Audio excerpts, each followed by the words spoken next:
might just be scared and will now fold. Like I like a third if I think, oh, this guy's a station, but I got to try to bluff some of their stuff. I'll bet a third. But if I think it's a more capable player or a player I want to put in a tough spot, I like the pot size bet. When I have a 9 and it's a player that is going to be calling with 2 pair no matter what, I like the pot size bet. I like the pot size bet more, I think, overall in this spot. Like just as a default setting for the games that I'm playing. Even the cash games, like at Rounders for sure. Thinking about the value of a pot size bet on this river, especially when it goes check check on the turn. Bluffs, yeah. Yeah, I definitely, I think in practice, I really like the idea of, because we're kind of looking at the solver output here, as far as our betting goes on the river, the 2 heavy favorite sizings at 8.5 into a 9.5 blind pot, 16.6% of our hands. And then 17% we have for the smaller bet. So same. I think I like in practice this bigger bet size here. So I might just look to utilize that more and then exploit with the, well, exploiting with that sizing overall. Maybe I just don't even use the, it'll just be rare.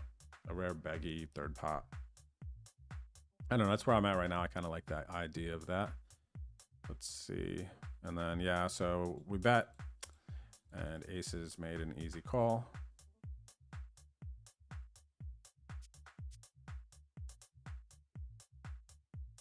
Limp raise, as far as the,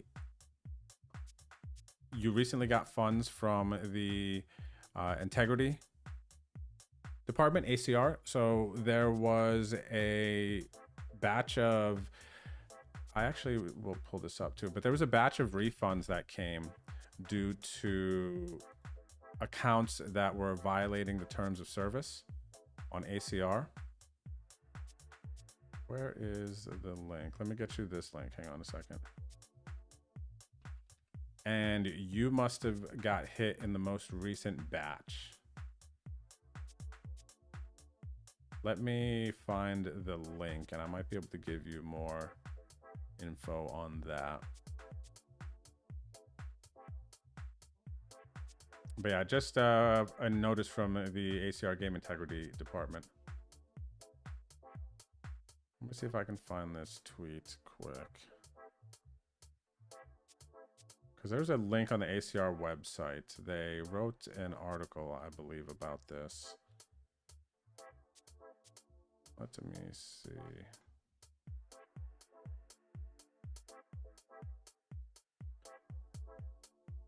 I'll show you my Twitter scroll here, but I don't want to make anyone dizzy.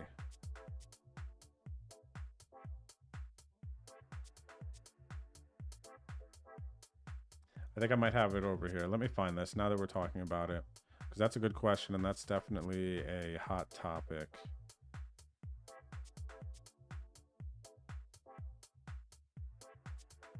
The integrity stuff. What is this?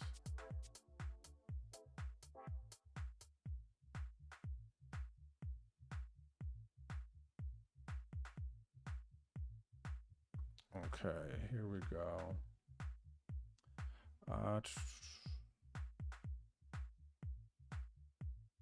No, limp raise actually, as far as whoever said nice. Oh, I see. Machine Savage said nice. Limp raise said not that nice. I mean, cheaters on the site, possibly more. No, actually, I don't know how much you are active, limp raise, on Twitter, but it's actually been great news because the thing is, whatever it is online that we're playing, there's always going to be some people trying to beat the system, trying to hack the system, trying to cheat the system, whatever kind of gaming thing, especially if there's any sort of financial gain to be had. Even in situations that there's not financial gain to be had, there's going to be people who are going to, you know, try to break the system one way or another. And ACR has gone back and forth over the years as far as, along with other operators, this is not just an ACR thing. This is an online operator, poker operator in this specific instance as a whole, fighting this fight. And choosing whether or not to speak on a subject in detail or not, because you don't want to give away information about your hand and what you know, etc., like what's going on. But ACR chose to send out this message recently to let people know, to the community, that things are being done and they are taking steps and things are getting better. And there has been a lot of feedback on the internet from other trusted professionals in the industry who have, in this year most recently, started working closer with ACR and trying to point out these bad actors, these people who are violating the terms of service one way or another, and getting them removed from the site. So they've very strategically chosen spots to mention it, because refunds have happened and they've not got sent out messages, but they chose to send out a message this time to, I think, in my opinion, I'm speaking from my side, I think, to let people know, hey, we're still working. Don't worry. We're going to keep fighting the fight. And I'll drop this link in the chat if you want to read more about that. Okay? And let's get to some more hands here. I'll drop both in the YouTube chat and in the Twitch chat. So I do actually think, from my stance, that it is nice and cool and good to see that from time to time.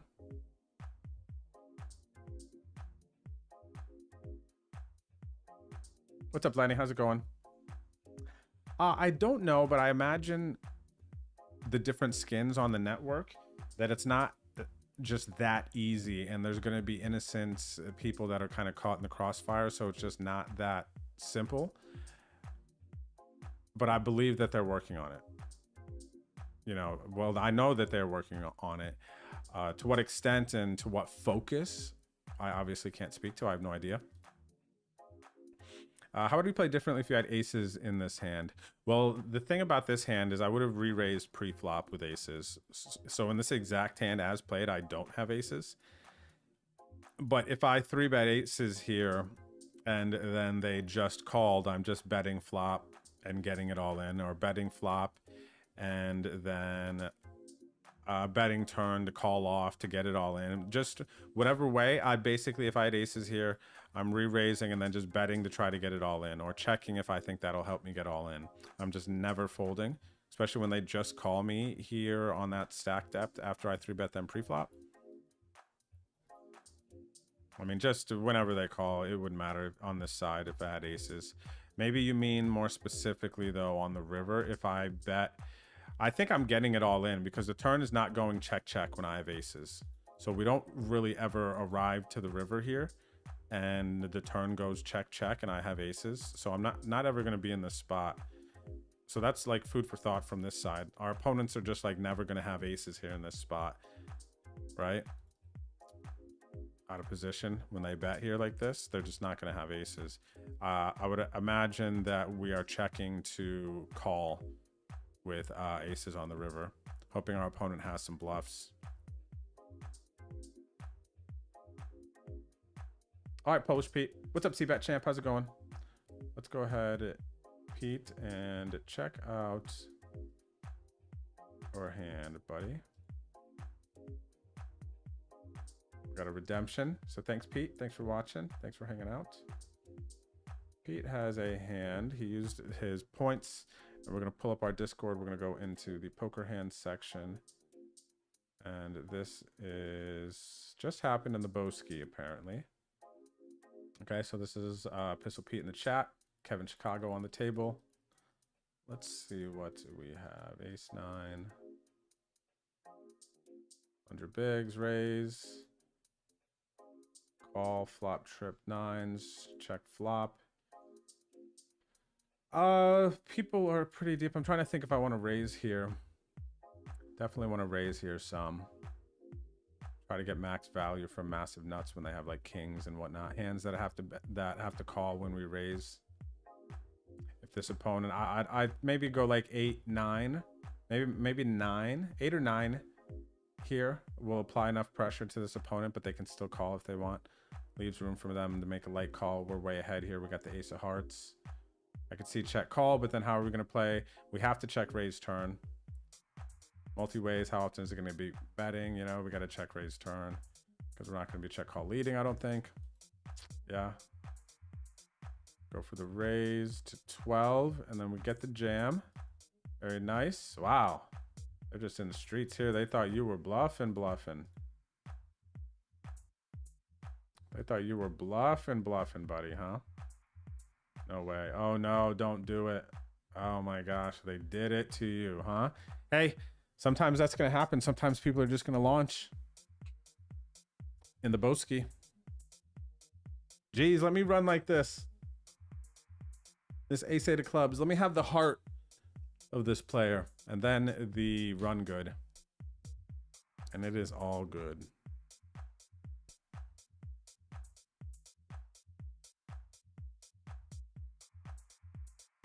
Who said that?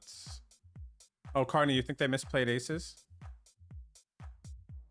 I can understand why they checked turn with aces. I would be looking to continue to value bet there and just get in personally. Let's see here. Let's see if they should be checking turn. I can see why they might want to check turn if they don't want to get it all in.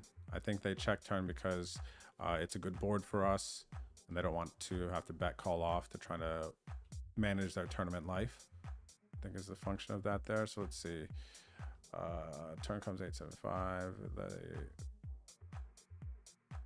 bet. I call. The turn is a 10 of diamonds. And then now I'm going to check and we're going to see here. Should aces ever be checking this turn in theory? And yeah, aces is splitting. Mostly flipping a coin here between betting and checking. I think it makes sense with the board type on the turn. Like I said, we're going to connect with this a lot. They don't want to be in a situation where they are having to bet call versus a board where it can really connect with us. So it's kind of like just mixing 50-50. So I don't think that their check on the turn is making a huge mistake at all. And you know what? Honestly, if this was, I'll show you if I were to like split and pick. Okay, I know I have to flip a coin here and bet aces and check aces on this turn. Let's say I just know, okay, now how do I decide? I think that one easy way to decide is if this is in late registration here and I have aces, I'm just betting and getting it in, trying to double up. If this is maybe final table of the Venom, and this is a very sketchy turn, I have 19 bigs, I definitely don't want to be at risk in a mediocre spot here for my stack. If I bet turn with aces and then they happen to jam on me, I might now check. So that's kind of like an easy spot, I think, a differentiation for me to think about betting aces on this turn and what type of spot it puts me in, and if I want to be in that spot at that stage in the tournament. Okay. Let's see here. Let's go on to the next one. Kings. Oh, we got a pretty one. Raise. They have 44 blinds. We got to re-raise here. We make it 10. They call. Top set of kings. They check to us. Of course, we bet. And this is a 3-bet pot, right? Yep, raise, 3-bet, call, check. I bet small, 6 blinds. How does this set us up? If I bet 6 blinds here and they call, that's going to put 33 blinds in the middle and they will have 31 behind. I feel like yeah, this is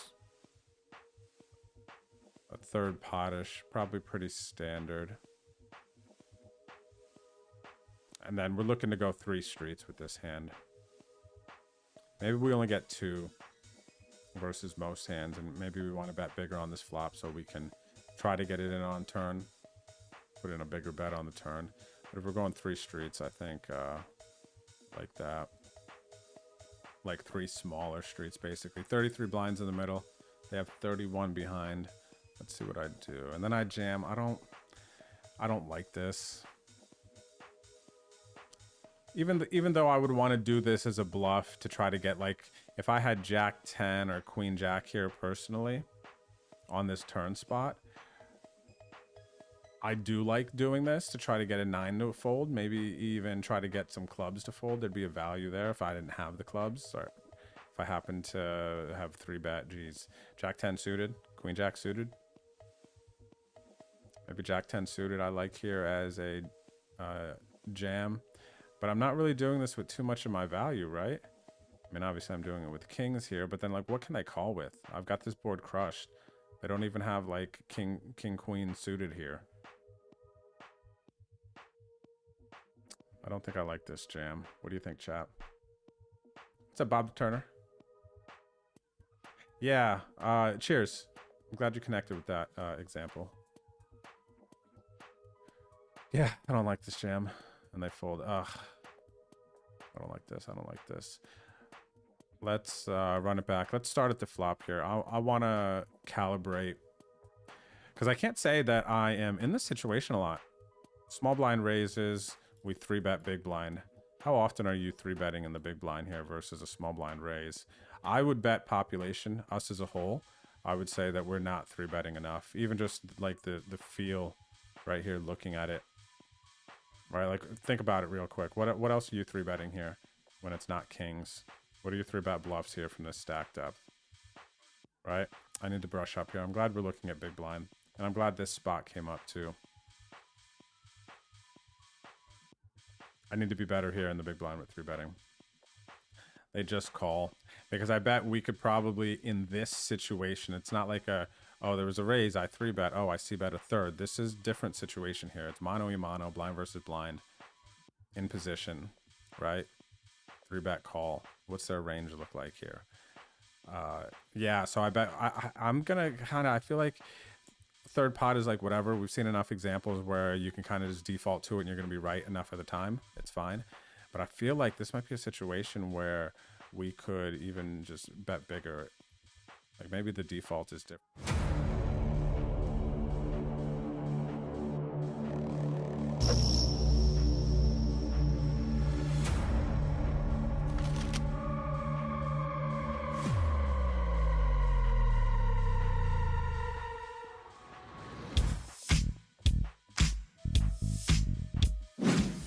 Ladies and gentlemen, what is going on? It's good to see everyone. Vintage Poker RB Challenge. I have to get fake and I won one of those. How did you win a competition?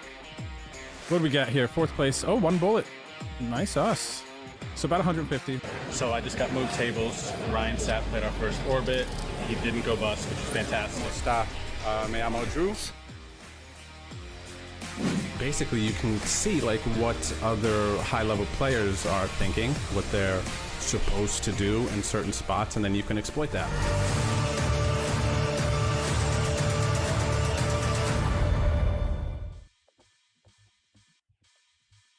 Hello, everyone. How's it going? Good to see you today. Welcome back. It is Tuesday, and we are having ourselves a study stream, which feels pretty nice. It's a good pace. We had a big Sunday grind, long Sunday grind, 11 hours or so, and we weren't able to muscle together any sort of a run, really, even though we did win 2 bigger satellites into the $2,600 buy-in and the $600 buy-in. So that was some early stream hype, but that didn't solidify into too much. So we're going to review our hands from Sunday, all the tagged hands that we have using GTO Wizard to get a little bit more clarity over the situations where I felt like the decisions for me weren't clear enough, I would say. Clear enough for my liking. And I'm taking you along with me, so we're on no delay. Feel free to interact in the chat if you have any questions, thoughts. And if you'd like to download GTO Wizard and learn to use it while we are using it on stream, !GTOW in the chat. Thank you for hanging out today. And let's see who all is out here. What's going on? What's going on there to MTT, KP Poker, Patitos, hola. My man Ghost. What's up there? What message? How are you?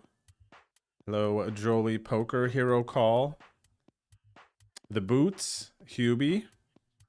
Good to see you. Good to see you. What's up, Scaboni? Dyersville. Hello, hello. Thomas. Hello there, Thomas. Everyone hanging out watching on Twitch and YouTube. Okay, so here it is. This is the vibe today. We got the lizard up, the GTO lizard, and we have our poker tracker and all of our tagged hands. We have about a week and a half until we hit the road for Vegas for 2.5 months of making content with ACR at the punter's pad, playing live poker, and you know what I mean? Hopefully winning a bracelet, winning a trophy, something like that, having some sort of just like epic runs and moments, and just another huge opportunity and very fun summer ahead. So let's go ahead and dig in. So what I'm going to do is I already have it sorted by date. So I'm looking for the 12th. That's when the Sunday grind was for us. So I'm going to look at all of those hands. We're going to go down by position. Alrighty. And let's actually start in early position here. And then we'll go and we'll end with the big blind. Thanks, Hero Call. Maybe I'll see you out there. Looking forward to meeting the 2 winners from the home game. Oh, also, actually, before I go in too much deeper, let me talk about this real quick also. Season 15 of our home game series will begin June 5th. This is once I'm set up and ready in Vegas. I'm gonna get my computer, everything in order. So we're gonna take like a 2-week break here from our home game. And then we're gonna get back off and we are gonna give away another poker travel package to the winner of season 15. Still gonna be the trophy, the leaderboard prizes, and the high hands. And you could scroll down here. We do have some new prizes. So as far as Bad Beat Jackpot, that has disappeared. But we have some other categories that you can compete in, like the cashes. We're going to be giving away tickets this season for the people who cash the most. And we're going to also be giving away some tickets to the people who final table the most. So there's now 2 side categories that you can compete in, along with, of course, the main category for the big tickets here, overall points leader in the season 15 home game league. All right, cool. So I'll see you there for that, everyone. Tell your friends, mark your calendars, and yeah, let's get it. Okay, so as always, you know, I'm going to kind of dig into these hands, speak pretty openly about what I believe I was thinking in real time, and then we're going to try to find the theoretical solution and decide and like reverse engineer some situations and try to decide what we think the players will do, so we know how to adjust our theoretical strategy and then see if that lines up with what we actually did in real time, you know. So we're going to dig it out, we're going to feel it out. Speak up in the chat if you have thoughts or questions. This is for all of us. We're just here studying. This is not like a coaching session, me telling you guys what to do. This is just me speaking freely. So speak freely in the chat. Let's see what we can learn. All right, so I tagged this hand. This is from early position, and yeah, this is a pre-flop thought question. So let's see, we opened from 32 bigs with the ace queen and then get jammed on by 25. I don't think we can fold here, but it does feel like a little bit chunkier of a jam, and I think I tagged this wondering what the bottom of my range is here. And I believe this alpha dog player is a regular, I believe, good player as well. So what do we think that a good 3-bet shoving range is here when they have 25 blinds? Right? Is it just ace king, ace queen? Does a well constructed 3-bet shoving range here in this scenario, does it include ace jack offsuit, ace jack suited? That is the question. You know, what pairs does it include? So let's go ahead and plug this into the lizard and see what kind of output we can get.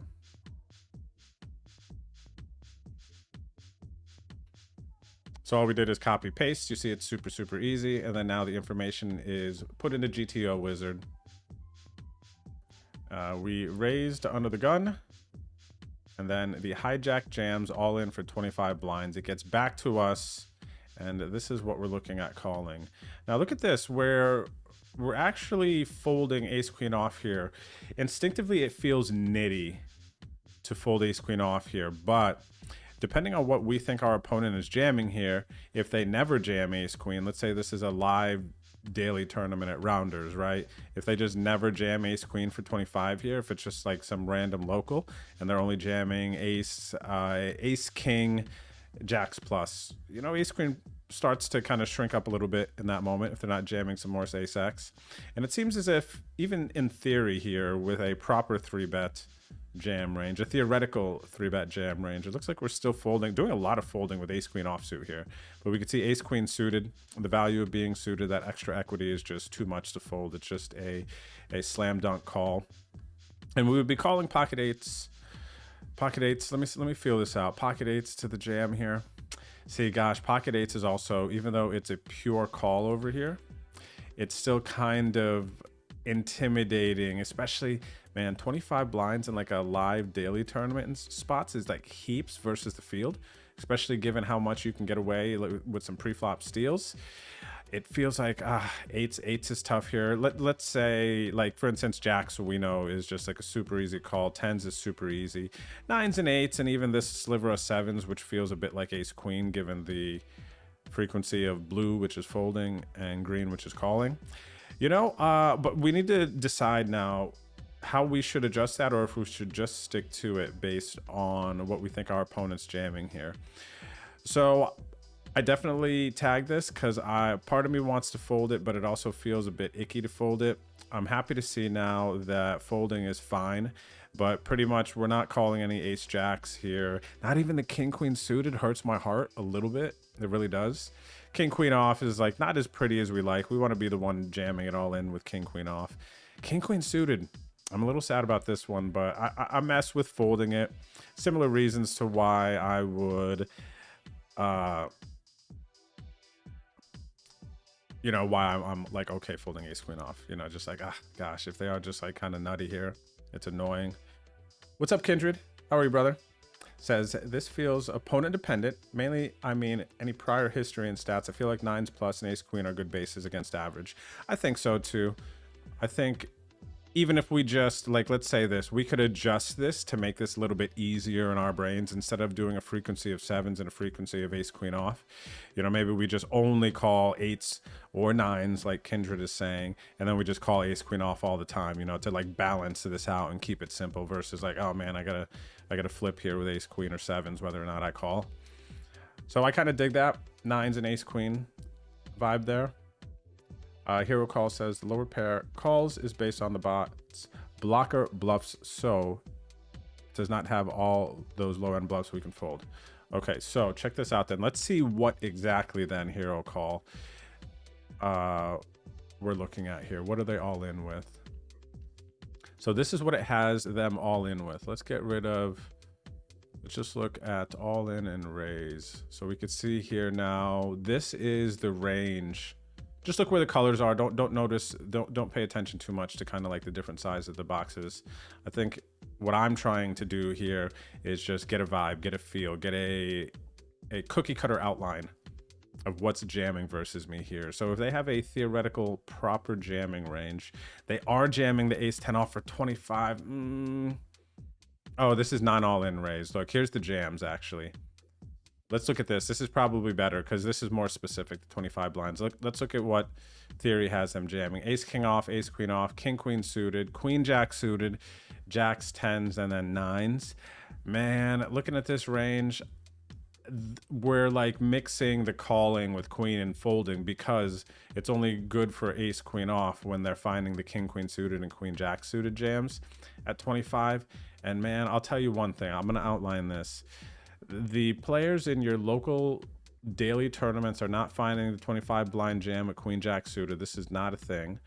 They are not likely finding the king queen suited jam either, honestly, because they're just so much more happy seeing a flop versus just, they're not as shove happy. Players who are rooted in live poker are not as shove happy. Playing online versus a 25 big blind jam, I'm just going to have to call and flip it with jacks and tens. It is what it is. They're going to have ace queen. We're going to be chopping as well versus this jam. But even though theory has us here calling the ace queen a quarter of the time, you know, this, I do agree it's kind of like player dependent. as Hero Call stated. Online, I probably just call ace queen here all the time, and then live, I probably just fold it a lot of the time, unless I think that they are some sort of a regular. But that's how I'm going to kind of swing this door here, based on what I'm seeing, because this jamming range is so condensed and so specific, even in theory. Now think about what you think your local live player is jamming here with. You get what I mean? They also, and here, it's not even showing the aces and kings in this equation, because it's assuming that the players would be non-all-in with aces and kings, making it 6 blind. So in this 25 blind shoving range, it's very, very specific. And we have to, in my opinion, ask ourselves and slow down and think, is this a live tournament? Is this an online tournament? Is this a recreational player or a more experienced player? Because that's how we're drawing the line here. Like, the live player is going to still have aces and kings here sometimes jamming. Online, they're probably not going to be ever just jamming 25 here. They understand how subpar that could be. This is going to be non-all-ins. So we really have to think about the setting. And the reason I'm always bringing live into the equation is because I'm like, geez, man, 50-50 live player, online player now. And, you know, we're a week and a half out from going to play the summer of poker tournaments in Vegas. And I know a lot of people out there are going to be traveling out as well. So I feel like it's great for our study and great for our calibrating that we're doing to remind ourselves there's a difference between online and live. Ranges are different, players play different, the culture is different, man. The culture is different, you know. So I like folding the ace queen here in this situation. Let's see what I ended up doing. And I did end up folding, but now again, considering this is online situation, I would probably want to call more here versus an assumed capable player who's going to be who could potentially be finding that jam with king queen suited here. This player could. Let's see, we got 541 hands on them. 26, 18, 10. Yeah, for sure. They're not playing tight. They're not playing nitty. Looks like they're raising fairly properly as it goes through late positions. Indifferent with how much they're folding 3-bet. Their stats just seem kind of nice. They're not over c-betting. Betting the river like a competitive amount here. They're going to have bluffs and everything. This seems like a fairly well-rounded opponent. I should be calling versus this player in hindsight, even though I did find the fold. But I think my instincts here were very much so like, this is a marginal spot. And now we do actually see that our call here is marginal in theory. Let's see. Kindred says, I feel like Jack, 10-10, and King Queen suited and Ace King off are most likely. Live poker, I feel like things are like a tick or two tighter when looking at ranges. No, yep, that's fair. Kindred, very fair. Yep, I agree. And Hero Call says another reason to fold is skill of rest of table, assuming no one else is giving away EV. Yes, that's an important thing to think about.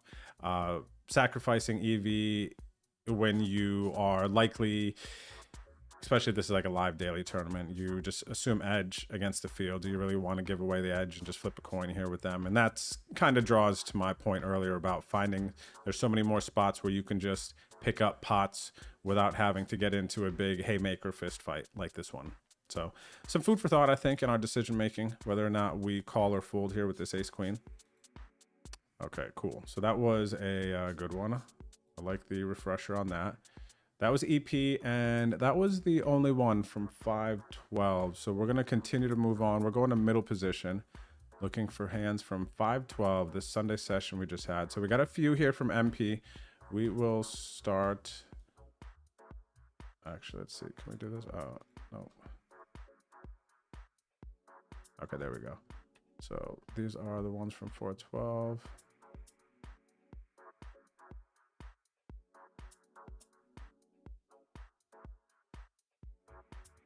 So let's see, this queen 6 hand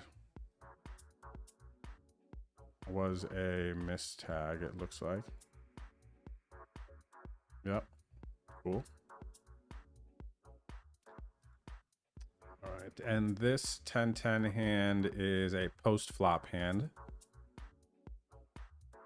You fold that 10-7 of spades and said, believe in theory, you should be flatting there, buddy. Oh yeah, the 10-7, we looked at that one. Thomas, remember? Okay, so here, this is actually in this position, I like a flat, but I think we should look at this one, and I believe this is going to be leaning towards 3-betting, even though I like a flat. Let's take a look here. So the situation is we are 43 blinds effective, and the low jack raises for the min. Let's see, stacks behind, 22, 30. 22 in the big blind, 30 on the button. Everyone else covers us. So yeah, what do you like here with the 10s? I think it's a mix, but I actually want to definitely see here. What do we got?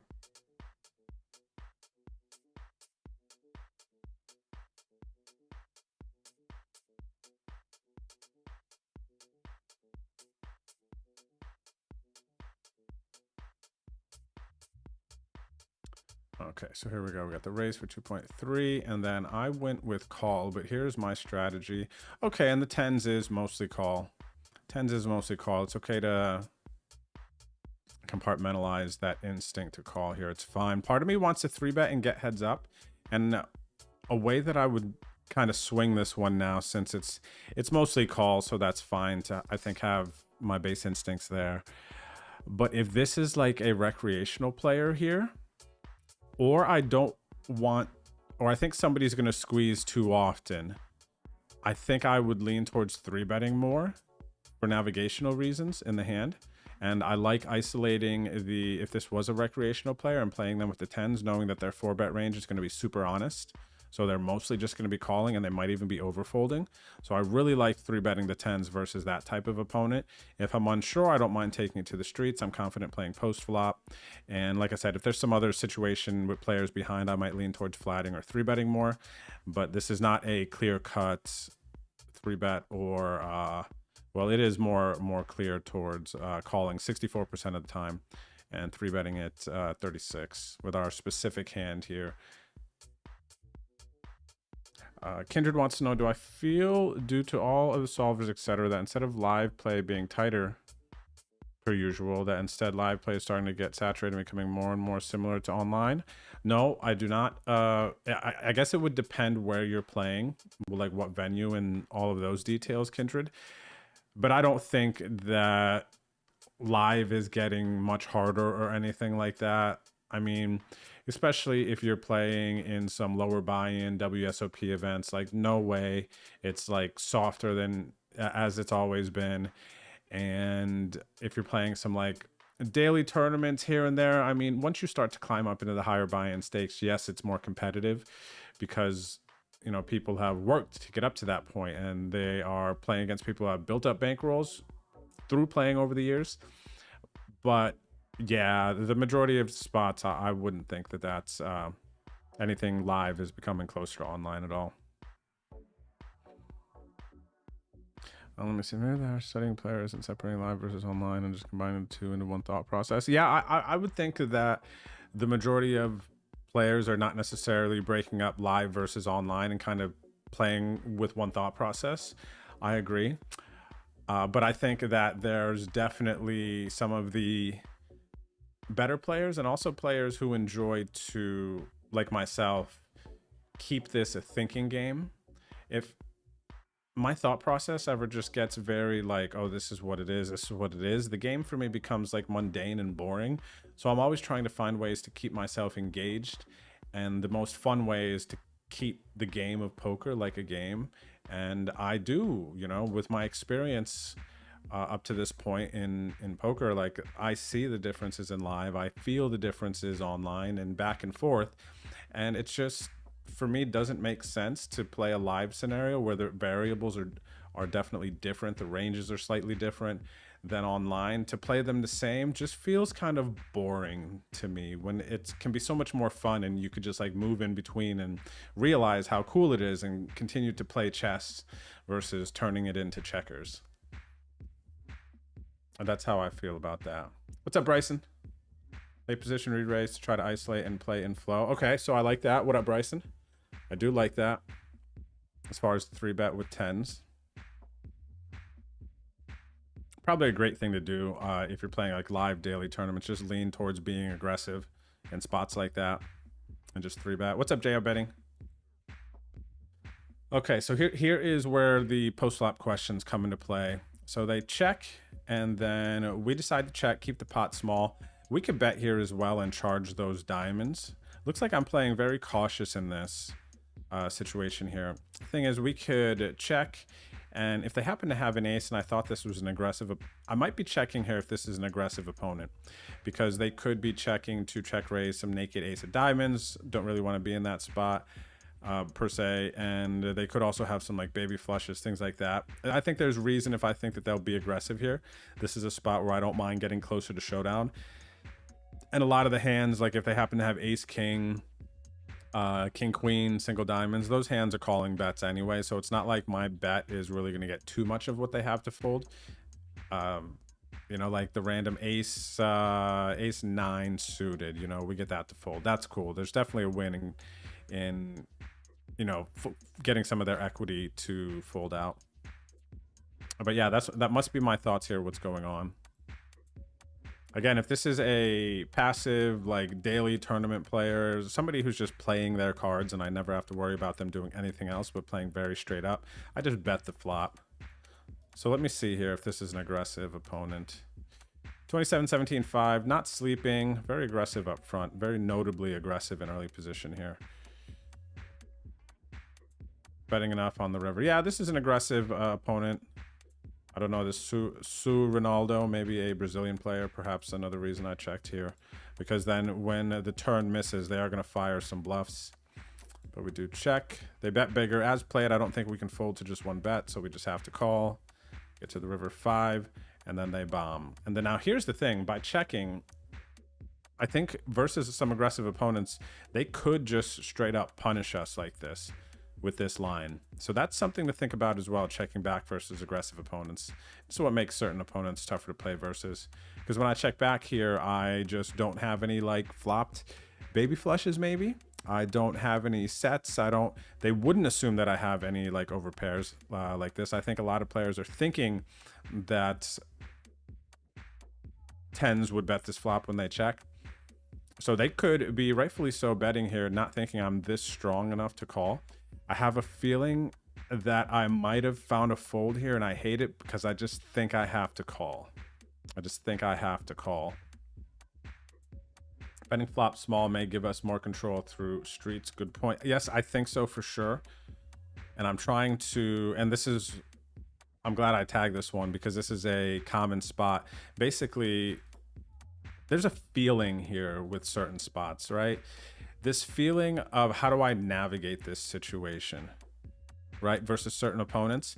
If I knew before I made my decision here on this flop that if you check here, you're going to be faced with 2 3/4 pot streets bets from this opponent on any run out, how enticing is checking this flop now? You know, had I known that. Whereas I actually made this point clear. If I thought this was a person who's just playing their cards and they're just going to give up when they have it, raise when they flop the flush, and then they're just super easy to play against, I just bet this flop because I know the result already. I know it's just, you know, okay, boom, that's it. But now considering the other line, betting small on the flop is a nice way to actually reduce the size that's going to be invested. We bet like 2 blinds here. Then what's going to happen on a lot of turns, they're going to check to us. We can decide to check or bet again if we want to.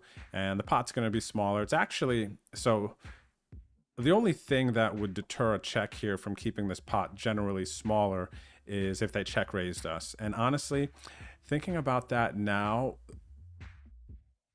I think risking a check raise and being in that spot is, for how often they would check raise, I think it needs to be put on the back burner in deciding whether or not to bet here versus an opponent who also, if I assume they'll also just bet 2 streets, if they think we're just like incredibly limited to having big hands here when we check back the flop.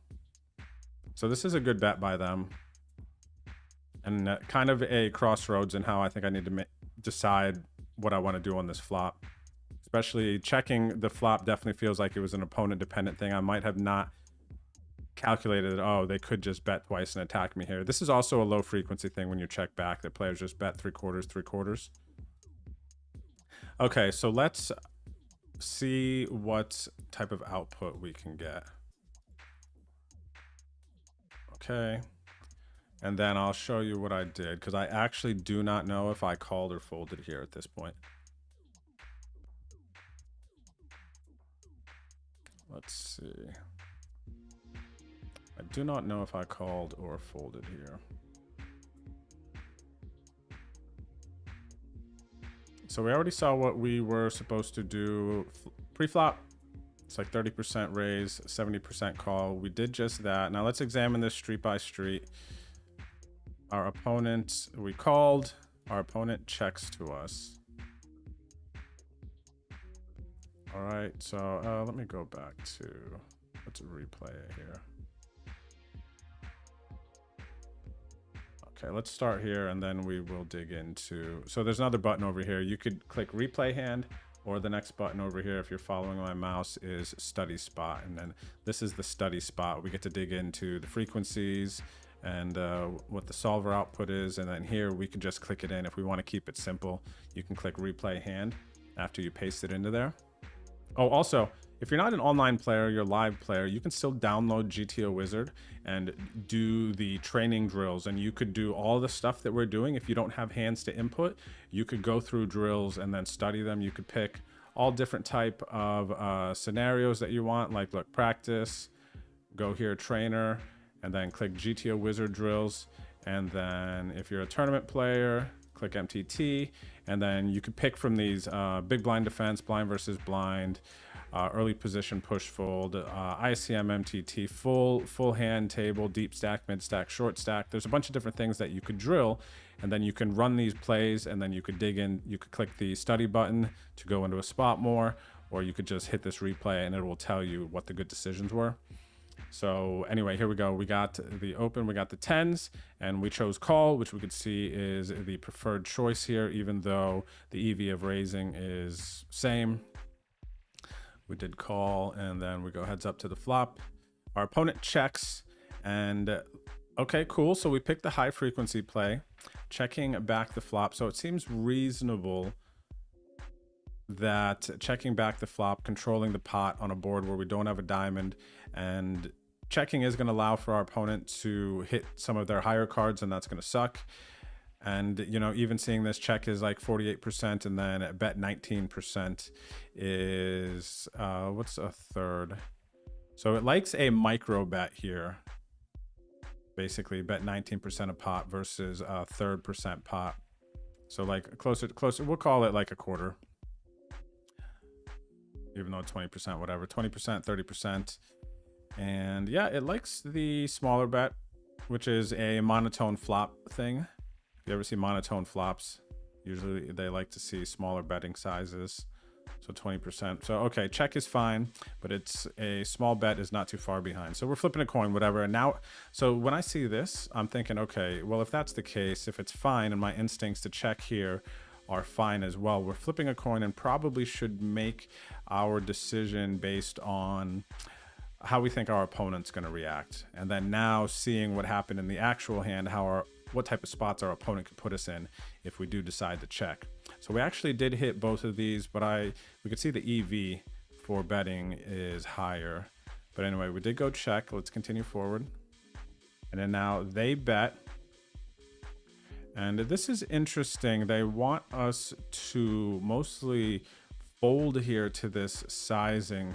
So what we're going to need to do is get into the solve and see what the solver assumes our opponent is checking flop with here, and then betting 3/4, because it must assume they are quite value heavy if it is wanting us to mostly fold here versus call. That's very, very interesting to me.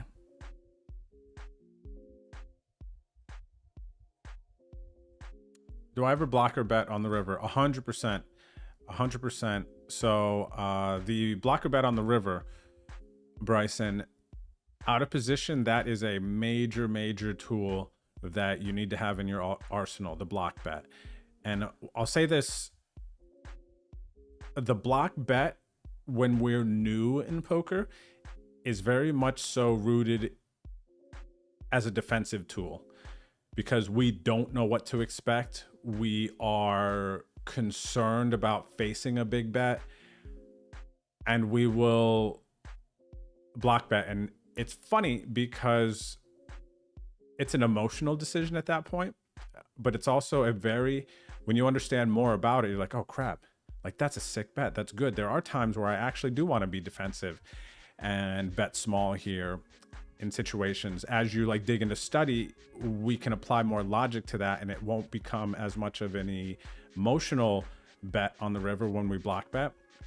It'll be a more calculated bet, but it's a very, very cool bet.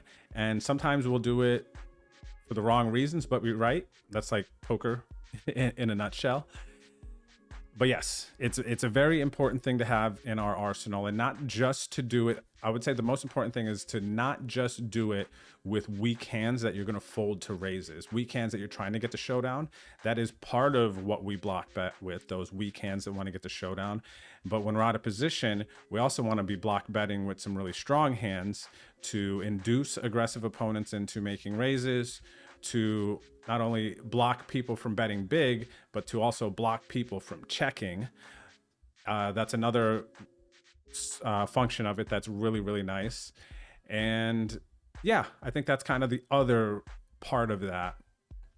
Blocking to keep people from checking, and blocking to induce raises, versus just solely blocking because I don't want to face a big bet, you know? What's up, Jack is Gamer? How's it going today? Good to see you. Good to see you. All right, so we're gonna dig into this spot here on the turn more.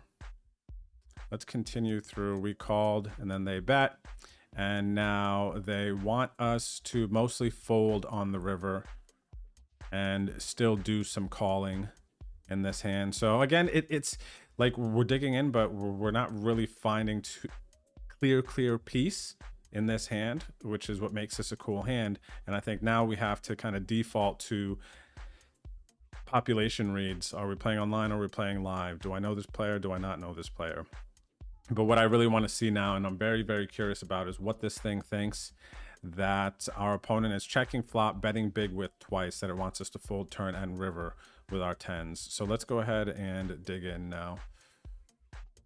All right, so flop. And then low jack. Let's see what the low jack raises pre. Okay, so they're just checking range here. So now we actually, if they are playing theoretically sound, and if you guys have been watching our study streams that have been going on, it is not often that we see a situation where it is a range check or a range bet, meaning that in this situation, you can see this is all green. After our opponent raises in the low jack and they've been flatted by the cutoff on 8-5-4, all diamonds, it wants our opponent right here, Sue Ronaldo, to check their entire range of hands. Aces, kings, literally everything they have here, it wants to check because this board is really good for us and they're out of position. It's going to be more difficult for them to navigate with a variety of hands on a board that is favoring their opponent, right?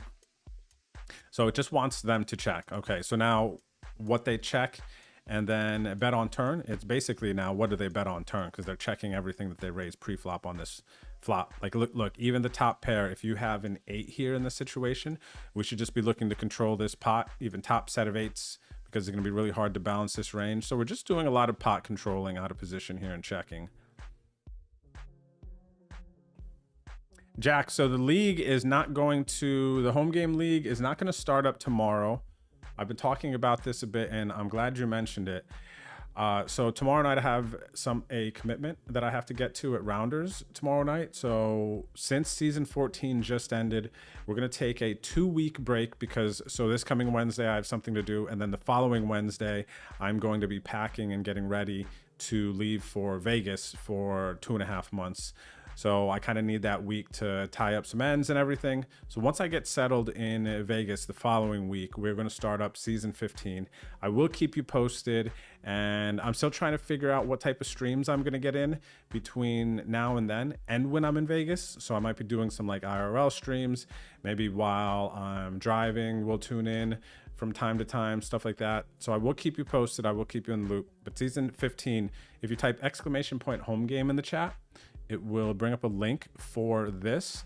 And then you could scroll down and see when all the 12 weeks of games will be. Just scroll down week 1, 6/5, June 5th, June 12th, 19th, 26th, and it goes all the way across. Season finale for season 15 will be August 21st. But I'm excited to have you competing as well, Jack. So you got a couple more weeks to kind of get ready, get prepared for it. Yep, you're welcome. Cheers, no doubt. Okay, so our opponent's checking here. Now, for us, we already saw with the 10s, it's a mix when it gets to us. Mostly likes betting, and then the turn comes a jack. It gets to the low jack. Now, what does it want the low jack to start betting? Even at this point, when we get to the turn here, low jack is not doing too much betting. It's still checking 63% of their hands. The 8x are still just pot controlling for the most part, assuming that we are going to be betting this turn a lot. The jack does hit a lot of our flatting range here, the hero, when we flat here, so it still wants to check. Let me see if this turn comes an ace. Take a visual. Look at this screen right now. Take this visual with me, and I'm going to change this jack of spades to an ace, and I want to see how our opponent here, his out of position strategy changes, because I do think the jack is going to be very helpful for us, while an ace is going to be much more helpful for them.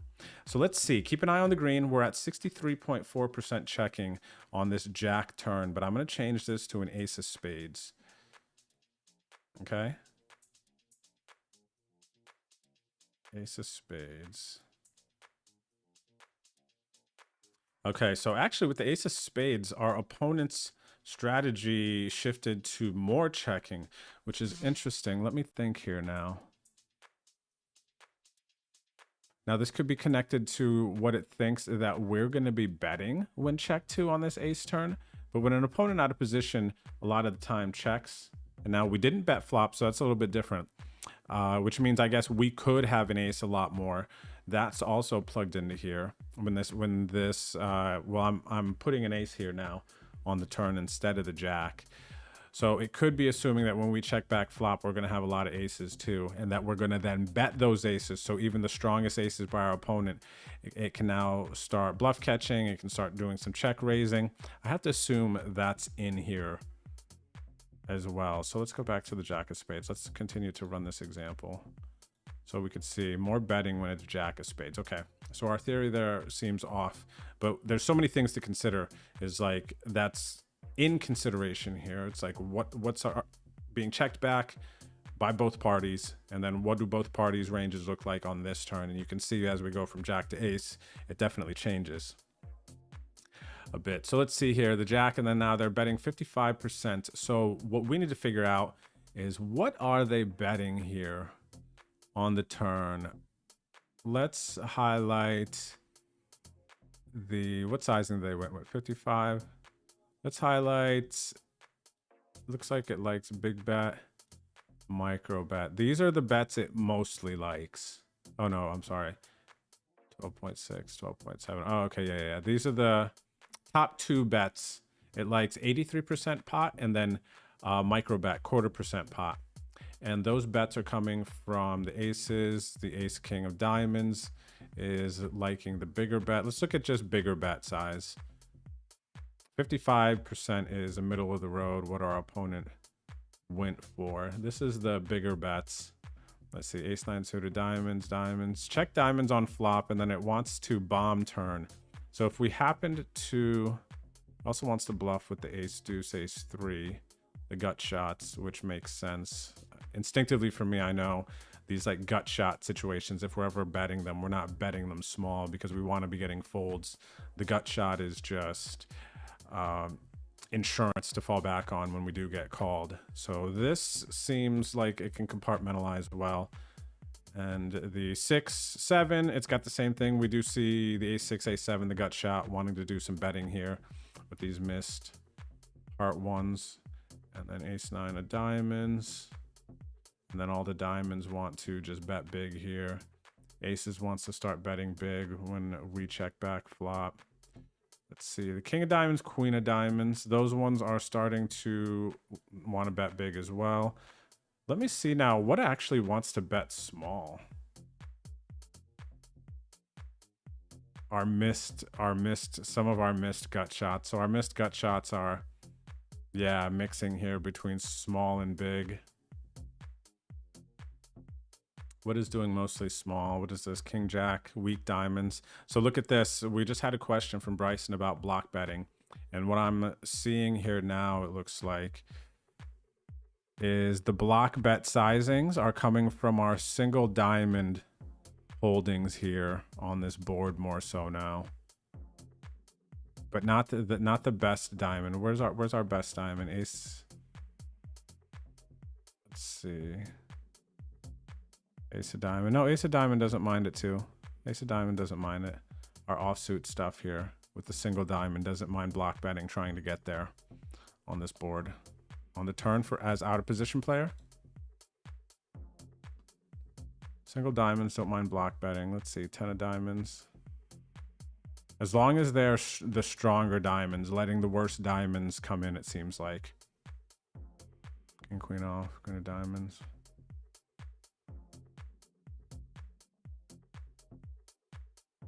I would have a bigger bet size with this queen of diamonds here, mostly. Let's see, but the jack of diamonds, ace of diamonds. Likes a smaller bet. Queen, jack of diamonds. Yeah, so it's a very mixed strategy. Let me see here what we are. It's very tough to compartmentalize actually some of the differences within this. So let me see what the overall, how can we simplify this now? Let's try to do this. How can we simplify our betting strategy? After we have a range check on the flop, out of position, we just check everything, including our big pairs. I want to see what our major play is. What do we like the most? Betting.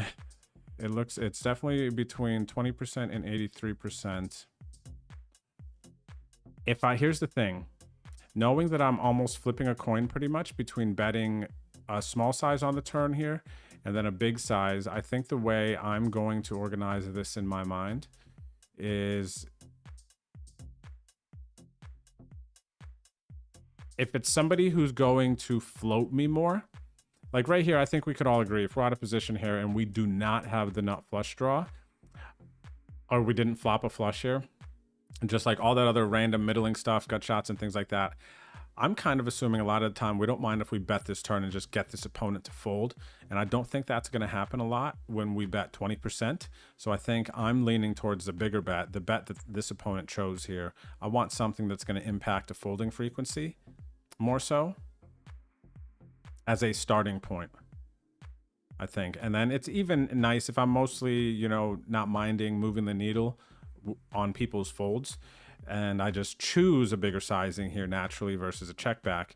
Even with my nutted stuff, when I do get called, that's great as well. You know, getting an 80% pot bet called versus a 20% pot bet feels a bit more functional, and I like the pressure it applies and the image it can develop with the bigger size out of position here. 67% is what they chose. Yeah, I'm just referencing this because I'm comparing the two suggested solver bet sizes that it likes. It doesn't like their bet sizing as much as it likes the 20% and the 83%. So I'm just compartmentalizing into like big bet size, small bet size, really for my own self. And I think I want to calibrate to a bigger bet size out of position here, especially thinking about like live tournaments and how important sometimes it is for navigation purposes to just kind of like pick up these pots with no resistance in some situations. That's kind of what I'm feeling now. Let's go ahead and continue this hand. We called, then the river is a 5, and then they go a 75%er. So we called, river is a 5 of clubbies, and then they went, I'm gonna pick 81, 75, same. Actually, before we look at mine, let's look at theirs. So their big bets here are going to be kind of nutted. The real question here is if they're checking range on flop, if they're understanding of that and they still have these big hands. Because if this is a live daily tournament, low buy-in live tournament during the summer, a lot of players, man, are not checking range on this flop. They don't understand checking range, checking like their entire range. All they're going to be processing is, I have an overpair, there's diamonds out there, I have to protect my aces, kings, queens, jacks. They're going to be betting all those hands, whereas the solver here and the solver boys and the GTO lizards are all going to, they could have these big pairs here on the river, which is going to influence our action and whether or not it's going to tell us to call tens on the river if it thinks it's still they still have top of their pairs here.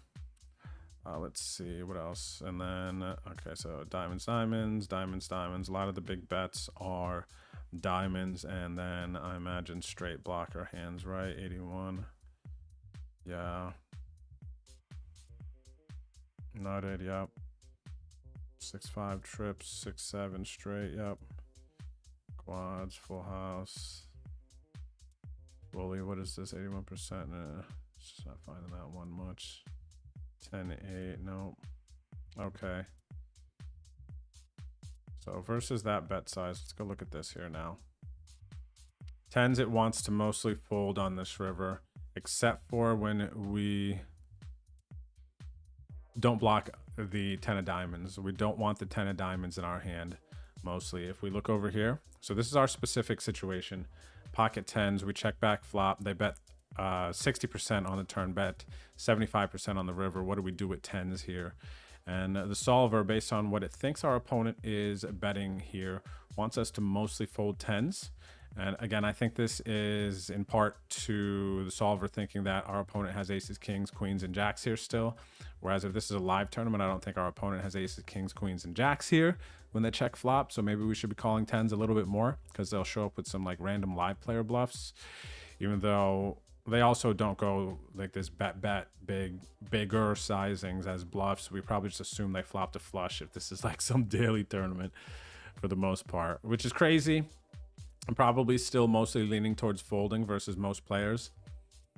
And it likes the all in with what? 10 of diamonds, a little bit of all inning there. But yeah, the hands that we want to call more, as you can see here, are the tens that do not have a diamond, because then it's assuming our opponent could be bluffing with some 10 of diamonds. King jack off with a diamond seems like a normal line. I see king jack off with a diamond. Let's see. King jack off with a diamond. King jack off with a diamond, it's still, well, actually with a diamond, hang on a second. King jack off with a diamond. Yeah, so jack of diamonds, it does like a bigger bet, but it still leans towards a check. So it must be assuming that the opponent here with the tens is going to be doing a bit of bluffing. Because I'm still even this king of hearts, jack of diamonds, it's leaning towards checking. And we don't see the king of diamonds here on this output on the river, so it must have assumed that it was betting it a bunch on the turn. So it actually likes a bit of checking. It's assuming our opponent's doing bluffing here. So let me see this here. Now it gets back to us. What are we bluffing? Because if it's checking some jack X here versus taking this line, again, this is the GTO lizards are going to maybe find these theoretical checks, but I do think versus most straightforward type of players, they will take this line with king jack. So I agree with you, Kindred. I think this line is more nutted, hero call, 100%. Personally, just like first instinct, somebody checks flop, goes 3/4, that feels so much more nutted, especially if it's live poker, like 100,000,000%.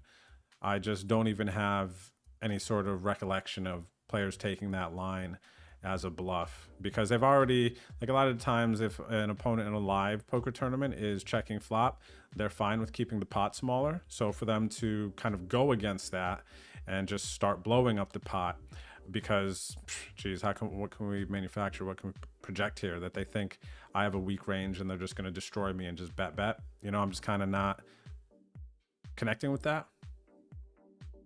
What's up, Matt? It says 10-10 probably has showdown, so it's just calling for that. You're catching the one card diamond bluffs, correct? As our one diamond hands will be bluffs. Everyone 3/4 typically value betting, agreed. I'd call more if they block or pot or over bet. I dig it, yeah, that feels fair. That feels fair. And yeah, block, if they block bet here, it's just such an easy call, right?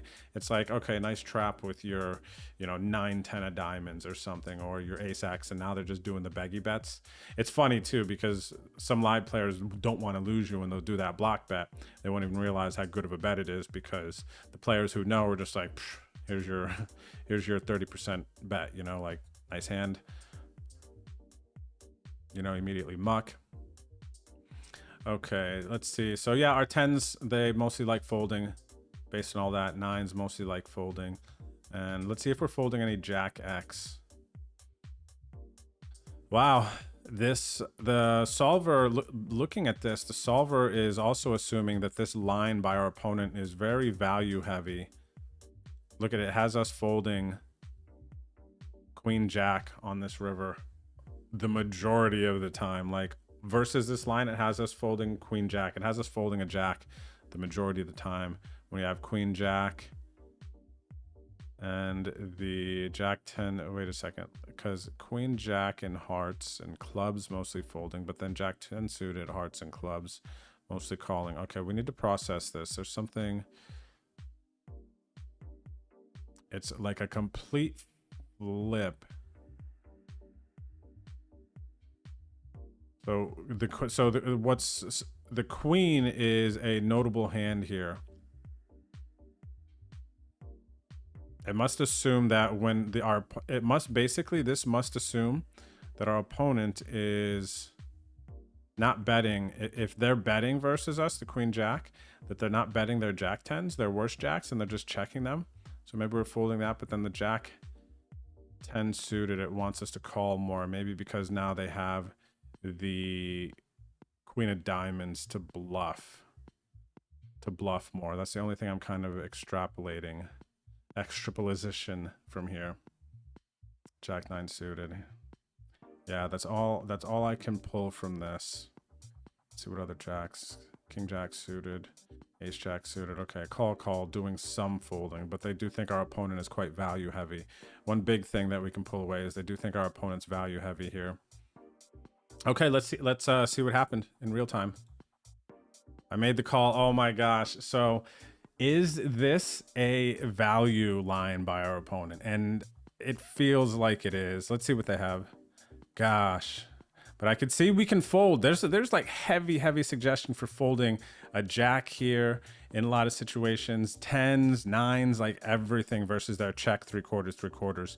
And before I even see what they have, honestly, I just think that excuse me, I just think it's a value line and we should just program that way and then just overfold rivers. Like, we don't even have to like be able to find all the like little specifics and unblockers and all this other stuff. I honestly just think we can build a playbook that can get you through the majority of tournaments, online and live, just like population stuff, man. Just compartmentalize the check big bet as mostly value.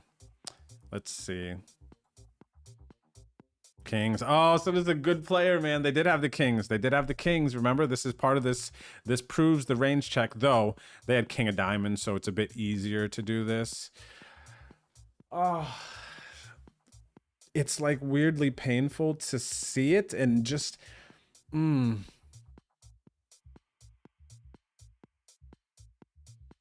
It's a good play by them. Just most people can't fold. Like, I need to be able to fold here. I need to be able to fold here. People just are not. Yeah, it's just a good play by them. But now that we've kind of broken this one down, we really should, man, just in the playbook. Value owned big time, man. Right? It's a good play by them. And honestly, we need to find the discipline to fold here and just check. Big bet out of position, especially on a board like this. It's just, you know? Yeah. Value line so often, man. Just fold. Don't even like waste mental capacity on this. If we could just find these spots and boom, put that in a bucket. Yeah, Kindred, I think it's a great way to play it. And in case you missed it earlier, this board out of position for this opponent is just straight range check. Check every single hand you have and then like go from there. And that's another thing that we can compartmentalize if we're out of position on this type of board. Single raised pot versus one opponent. Just check these like low connected monotone boards with everything that you have and there's bet from there. This is a cool one, man. This is a really good hand. Welcome back. Thanks for the 2 months, 222.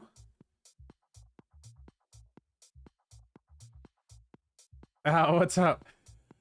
Got some merch and my fiance was upset that I got a send nudes t-shirt. Is she justified in feeling this way? Oh, wait, no, she's upset. No. He or she, actually. I'm assuming here, but it's tough to say whether or not it's justified, right? Hopefully they understand that it was all in good fun for you and it's just ramen noodles. You know, instant noodles, like send noodles. Sure, you know, noodles too long doesn't fit in the graphic in the logo, so now it's send nudes, right? I get it. I can understand why somebody might be a little, you know, whatever over it, but it's all in good fun. So I hope that they can forgive you and forgive me. All right, one time. Okay, let me see. Okay, what's up, Brempo? Nice hand kings. I know. Agreed. Okay, let's see. All right, that was a good hand, man. I'm telling you, that's why we're out here just like racking our brain. I'm glad we tagged these hands, dude, because... Oh, I didn't click all of them. Jeez, I forgot one. 10-10. This is a misclick. Oh, we got a kings here. Oh, look at this. We got a kings with a king of diamonds. And let's see what happened in this one. This is... Oh, this is... Oh, wait, no. Okay, yeah, this is the last one from... This was from Sunday. All right, let's see what happened here. Okay, 3-piece, 4-piece, and... Oh, okay, so... I tagged this one for discussion. This one I didn't even tag for... I wanted to talk to some people about this and see what they felt in this situation. So look at this. I guess talking points. Early position. Oh, what is their flatting? What is their flat here? This is the question. What are they flatting here? They raised under the gun. I 3-bet. 16 big blind stack versus boom, boom. Goes bada bing. And then now they just flat off 30% of their stack. About, little less. What stage of the tournament is this? This is... Let me think here. What are blinds? We can get a better idea. Let me... So we're at the 5K, 10K level when this happens, Steve. We're at the 5K, 10K level, so it's relatively deep in the tournament. We are likely in the money, I would say. Mid to late stages of a tournament, not final 2 tables or anything. No, we're not folding. I don't think this is a matter of folding per se. It's, yeah, I definitely don't think this is a matter of folding. Just, you know, you get it in, they have aces, they do. But it's interesting because I think what I was most curious about is what actually are they flatting here? Like, tell me what you guys think. What do you think our opponent is flatting here? I don't even know if there's going to be an output for this. What do you guys think? What do you think they're like flatting here? What would you ever flat here? What hands? Like, this is a... By the way, this opponent is a good opponent. Strong stat line, 27, 22, 11.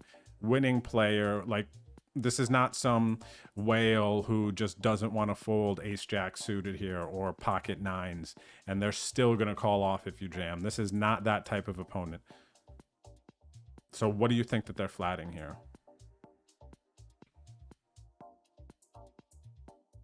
Not a PKO, not a PKO. PKO makes it even weirder, I feel like.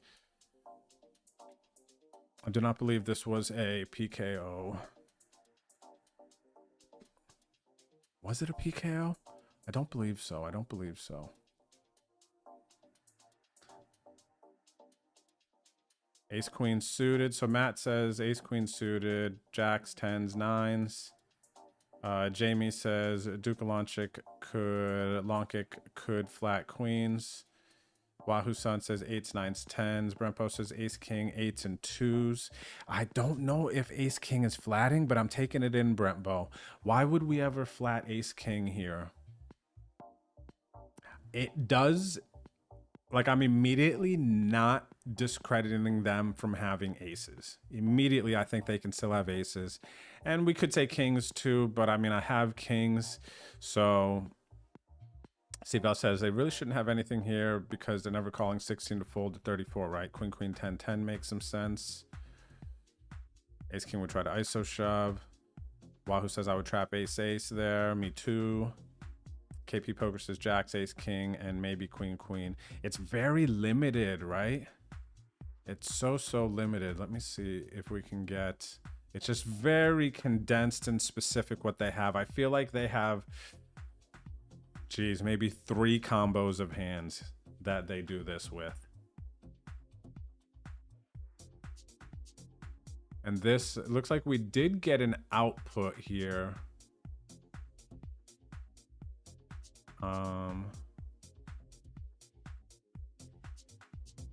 But it adjusted, it changed something, but it's still probably relative.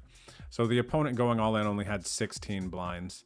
And I copied and pasted it in, and I imagine because some of the outputs are limited, it changed the stack depth to the effective versus this opponent who has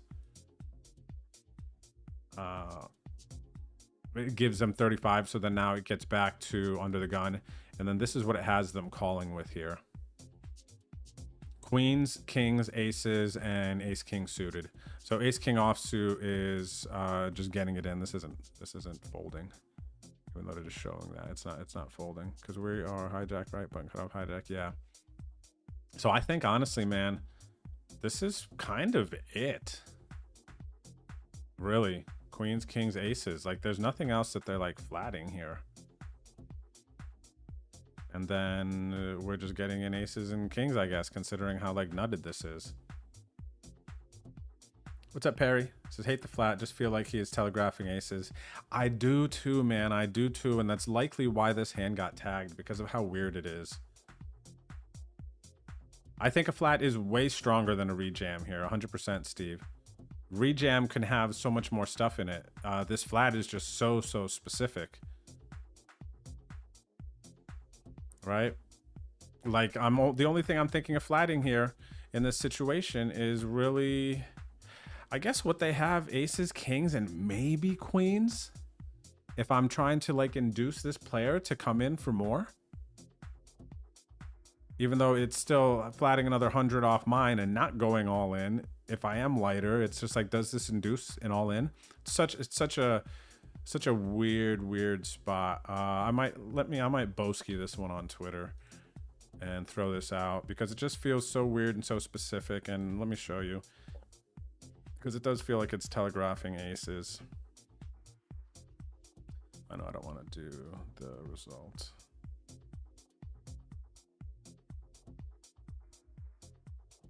Okay.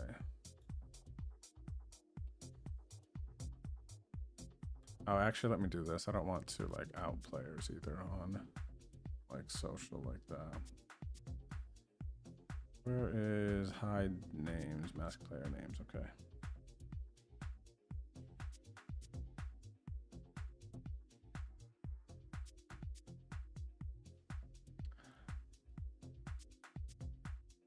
What is player flatting?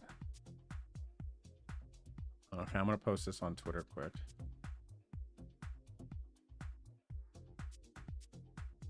Because this is an interesting one.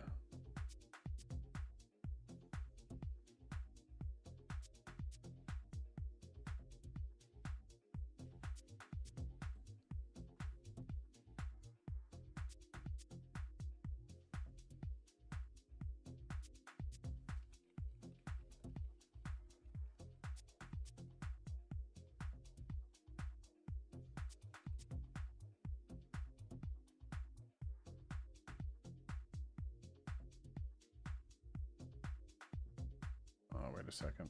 This picture still sucks. I need to. Sorry, everyone, for the little detour, but I want to. This is an interesting hand to me. I want to see what everyone thinks.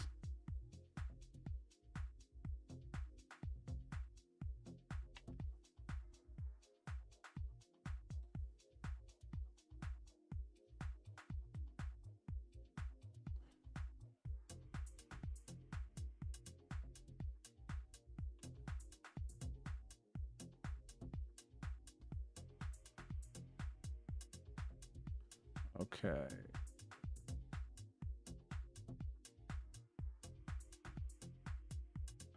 All right, cool. All right, I had my fun. We are back to the action here.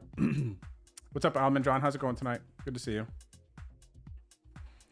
Okay, so here we go. Let's see what we have. What's up, Aaron? How's it going? Depends on the player. I can see ace queen. All right, the big reveal. Ready? Oh my gosh. I folded. Oh, so holy crap. I remember this hand now. Perry, thanks for the follow. Everyone, if you're enjoying the stream, please don't forget to hit the follow button. If you're watching on YouTube, hit the like button. Okay, holy crap. I remember this hand now. I folded here, but I timed out. I timed out, but I still folded. I remember this hand. Holy crap. Yes. So I was so confused and thought that my opponent just had aces here way too often. And I remember this now from the Sunday stream. I timed out here thinking about this decision and then ended up folding. Thinking that it, I mean, looking at their range here, they have aces, kings, not kings here, right? Likely because I have it. So they have aces and they just get in all their ace kings. Like it, I feel like my best case scenario is that they have queens, right? Like, oh my gosh, it's so specific, dude. It was definitely a hero timeout fold. Yes, 1,000,000%. Oh my gosh, this hand. I remember this hero timeout fold. This is crazy. Okay, let's see this hand. I remember what actually happens in this hand. Watch this. Yeah. I think kings will be just, I mean, we do just like get in kings here. Look, we get in aces and kings. Perry Hit says it's more interesting if you have queens, and they have us folding queens in the solve. But oh my gosh, this hand, dude. Okay. Check this out. They had queens and they hit a queen, and I timed out and saved my tournament life here. This player does not even isn't even matter. Like this player is not in the equation at all, right? Like that's just not a thing. I got to screenshot this one in case people want it for the Twitter post later.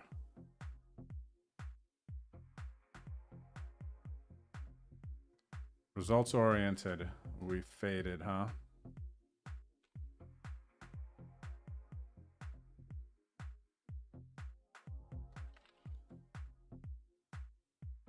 Wow. Yeah, the Sims cut off at 35 bigs. In game only 16 here. Very different. But the effective here, because this player only has 16, but the other player has, I guess, actually closer to 50. So the solve was trying to, I guess, find something in between the 16 blind stack and how much they actually had. Well, actually, no, because then I have 28 behind 30, 45. So it actually should be like, it's a 45 effective situation roughly between me and actual villain in this hand. So yeah, very interesting hand there. Wow. Yeah, that was an interesting one. That's why I wanted combo on that. Okay, cool. I'm glad I posted that. That's what I'll do with my discussion hands that I ever have. I'll post those ones on Twitter. Okay, cool. I started with 35. Okay, that's why it's at 35. Gotcha. Yep, you're right. Because I had 6, 2, 4. Yep, you're right. Money. Sure, yeah. Half. Okay, so now let's go to cutoff. So what we're doing here, we started early position. We're going over my Sunday session tagged hands. Now we are in cutoff. Half? Yeah.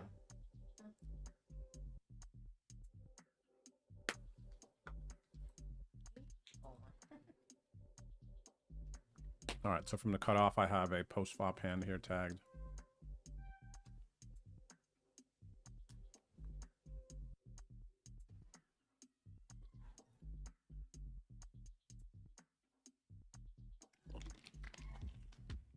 What do we got here, Old Irish? Said I had the spot with aces this weekend playing in the WSOP circuit. Some cash tables, aces versus queens and jacks. Queens came too. Here a timeout fold.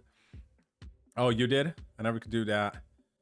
So many times they have ace here. Yeah, I think they have aces a lot in that spot too. I mean, queens is like best case scenario for us. Okay, so this is a post flop hand that I tagged. Let's see. Raise ace king in the cutoff. We get a call. Check. Let's see. Bet. Call. Check. I want to see a barrel to try to get a deuce or a 4 to fold. We could potentially get a 10 to fold. Let's see. Do you know anything about this player? No. We actually... So people will argue about like sample sizes, but we have 44 hands on this player. And something is quite apparent, I would say, even though it is mostly coming from the big blind, so it's less apparent in this small sample. But usually if you ever see any players with the call, any pre-flop raise over 20% in a small sample, or like a limp percent over 10%, even if it's a small sample, like 44 hands, it's going to be kind of telling that the player has more calling tendencies than raising, you know, the big gap between VPIP and PFR. But then they are 3-betting a bit, so that kind of balances out. It's like, all right, probably too small of a sample to make too big of assumptions here. Are all 250K hands from just this weekend for you? Oh, no. That's a... those are lifetime. I don't have any date sorted. Lifetime on this one, not lifetime, because I've had millions and millions of hands that I have played online. Okay, so I want to see barrel turn. Call. Okay, and then check. And then I think just gotta bet river again, because a 10 is going to check call twice. I don't think a deuce is check calling twice. I think so when the deuce comes on the river, I'm not concerned about them having a deuce. I am mostly concerned about that. We're trying to get a 10 to fold basically in this lines, and maybe even 8s and 9s if they're getting a little bit stubborn and they do happen to be a bit of a station. So let's see. Did I unload? I did not. Okay, I did not unload. Let's see if we should have. Let's check this out. Let's see if maybe we should check turn more, try to realize equity at this stack depth. You heard my raw thoughts. So let's dig into... Let me see. No, there's only 2 players in this hand. This shouldn't be unsupported. No. Check it out. No. GTO lizard. No. There's only 2 people in this hand. Come on, get a grip. All right, so this thing's tweaking out. We're gonna have to plug this one in ourselves. We're just gonna go chippy V. And what is this? What do we start with? 45. All right, let's analyze from 50. It's closer to 50. Okay. We are cut off. 50 bigs, chippy V. Folds to us in the cutoff, and we raise. And the button, or the big blind, calls. Flop comes 2, 10, 4, 2 spades. 2, 10, 4 of diamonds. All right, not a board, big blind leads. Pure check for them.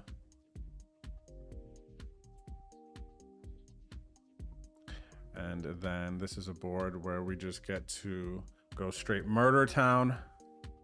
Just bet away. Bet to our heart's desire. And the cutoff. And it's, yeah, you see no green here. So this is a situation where we just get to bet mercilessly. This is intense. This is very intense. Oh, you're deep in 109 OSS. Yeah, that's more intense, Jamie. Good luck, buddy.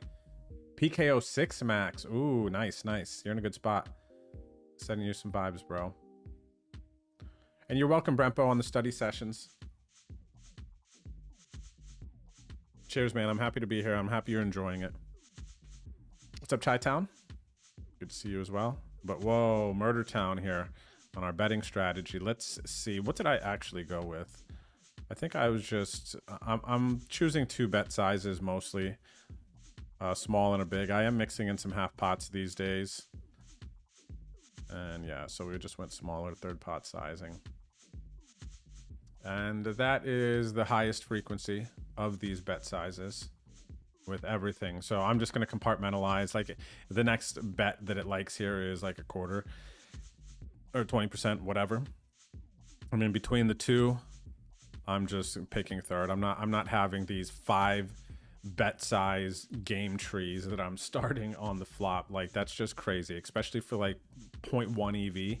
It's just like I like having them in certain situations like this. Over pot, I might just use it's just fully as an exploit. Like I don't even know if I'd really ever in practice really utilize this over some just like flop bet situation. Here, sorry, I'm looking at these ones, but there's like 1, 2, 3, 4, 5 bet sizes we could use. Like no on this one, close enough. I'm just going to keep everything a 3rd because it's a more common bet. We just have to humanize some of this stuff in my opinion. Otherwise it's like we almost can't even grow. We might, you know, or retain. It's just crazy. So anyway, we bet the 3rd, we get called.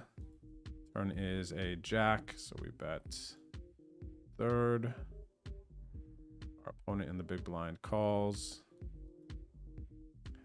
And the turn is jack of clubs. All right, now what my next point is that I'm trying to dig into more. My opponent checks, and now we have a gut shot here. And I think when we are newer players, the instinct here is going to be to check and try to get there now because we don't want to bet, get raised, and then not hit our draw.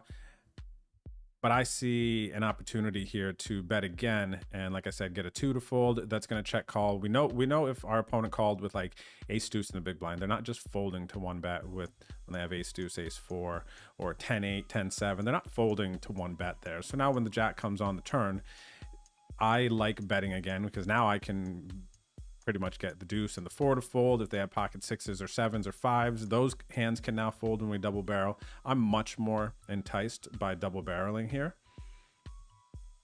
especially at the stack depth. One thing I don't think we want and we have to be considerate of is if the stack depth was shallower, we don't want to bet fold ace king on this turn. So if it was a situation where we thought we were going to get jammed on a lot if we bet, then I can see checking more, but I don't think that's going to happen here a lot. And much more of the time, I'm just going to get them to fold.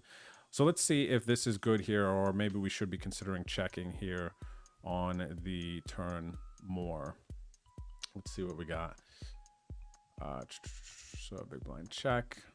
And then our strategy looks like we're almost flipping a coin between betting and checking. We see here a suggestion for 40% check on this turn. And our ace king off is flipping a coin. Okay. Mostly likes. Okay, so I do actually like the suggestion. We see a lot of orange, and the orange is bet over pot.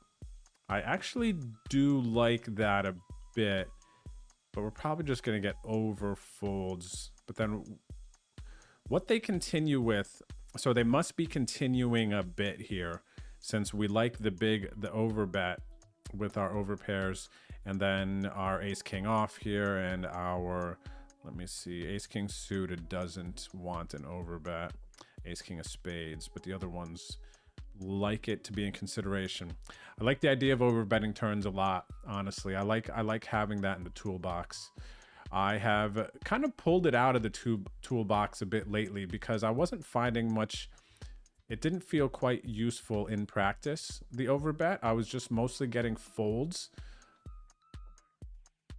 which is fine if I'm just playing an exploit strategy. But, and you know what, man, you know, I've run into this a lot in tournaments and primarily live tournaments. I've had some very memorable situations where some good opponents were barreling turn and they chose an overbet sizing, and every single time, man, that it got to showdown or I called someone down, they were bluffing. And if they're not streaming, they're not playing on streams, people aren't going to know what they have then, and they want to just use an overbet on the turn. And like, this is for us too, to get folds. Gosh, it's so effective as at that, but they're just not. I feel like functionally and like in practice that a value overbet here just induces way too many folds. Honestly, I don't love it like that. So it's actually interesting, but I like it in brain. I like it in brain. All right, so let's see. But the ace king, flipping a coin, just like, okay, people are overfolding. I bet more. Not checking as much here, so okay. But we are still mostly betting. Actually, let's see what we're doing with our 10x. Checking our weaker 10x. If we raised in late position, we had like some weak 10x. It likes to check turn. If we have our stronger 10x, it likes to bet turn, because right here you could see if we have the jack 10 plus, we're doing much more betting, even though ace 10 off is starting to do some checking. But just bet it, man. People are making way more calling mistakes than checking back with your ace 10 and then, you know, betting into you with worse on the river. I just think we just humanize this and just bet all of our better 10x and then check all of our worst 10x here that we have, that we're trying to get closer to showdown. You know, that's how I'm going to compartmentalize this. Look, our offsuit 10x that we might have also doing checking, trying to get to showdown, and then our stronger 10x is just betting because our opponent's going to have the worst 10x that can't fold to 2 bets either. And what sizing? I'm seeing mostly purple, which is 3/4. Okay, I like the suggestion for 3/4 that we're getting. And we see it's a bunch of jack x, 10x, the stronger 10x, the jack x. Okay.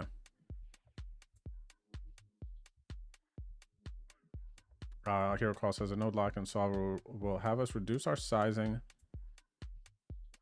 with value if villain does not call enough. Makes sense? Makes sense. 100%.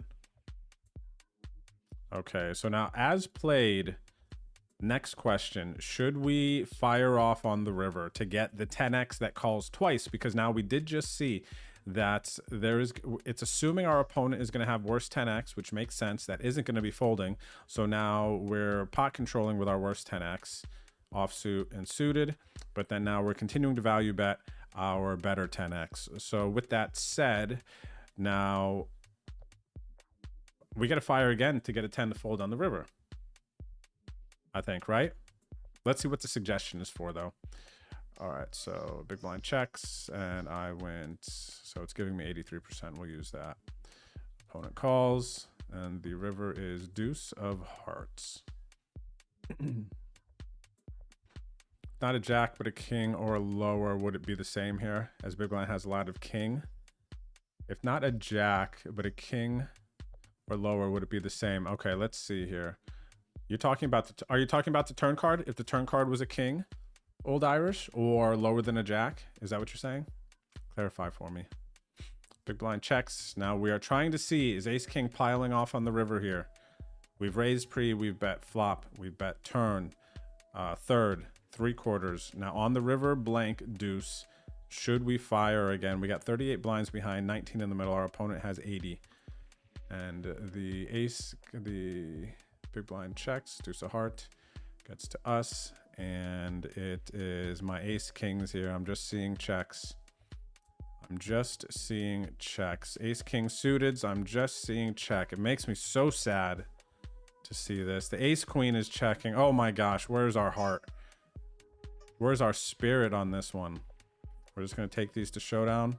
I guess we do beat 5-6, 3-5. That maybe didn't raise flop. Where's our spirit on this one? I feel like the 10x isn't even... Look at this.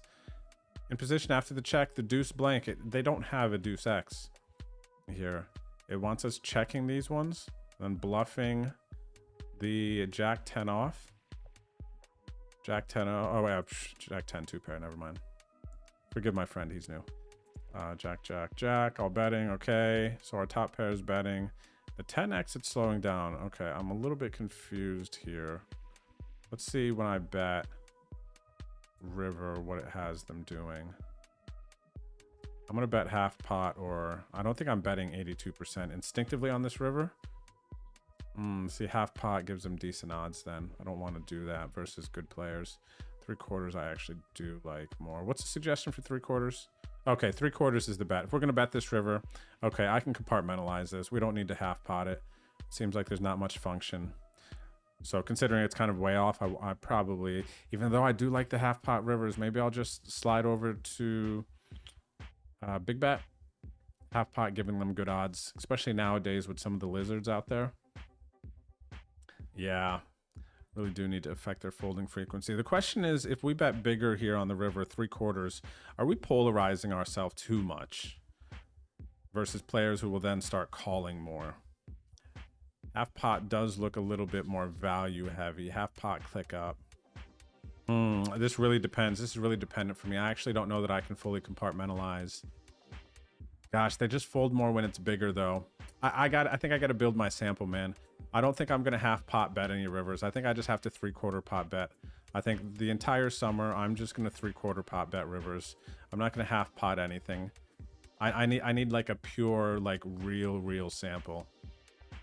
Even online, I've been doing a lot of half pot in the river. If it's close between checking, I'm not doing a lot of third pot betting. If it's close between checking, I'll just check versus bet like a third. And if it's worth, I think it's worth betting, I'm betting half pot currently, which feels fine in practice, probably gets me close. But I don't think that I've experimented enough with just like 3/4 river. Like if you check versus Drew on the river, he's going to bet 3/4 pot or he's going to check. Like I kind of like the idea of that. And I'll deviate and maybe block bet to try to induce some aggro players. And then maybe some weaker players with weak ranges that I know can't call much. I could bet a third here if I think they have like ace-4 suited or something, or maybe pockets sticky 7s or 8s. I bet a third here, get them to call. So yeah, maybe I'll use, yeah, I'll deviate sometimes. I might just push my betting towards 3/4 here a little bit more.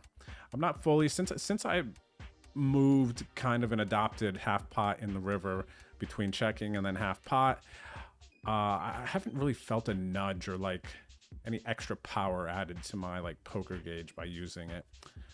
3/4, or maybe we could.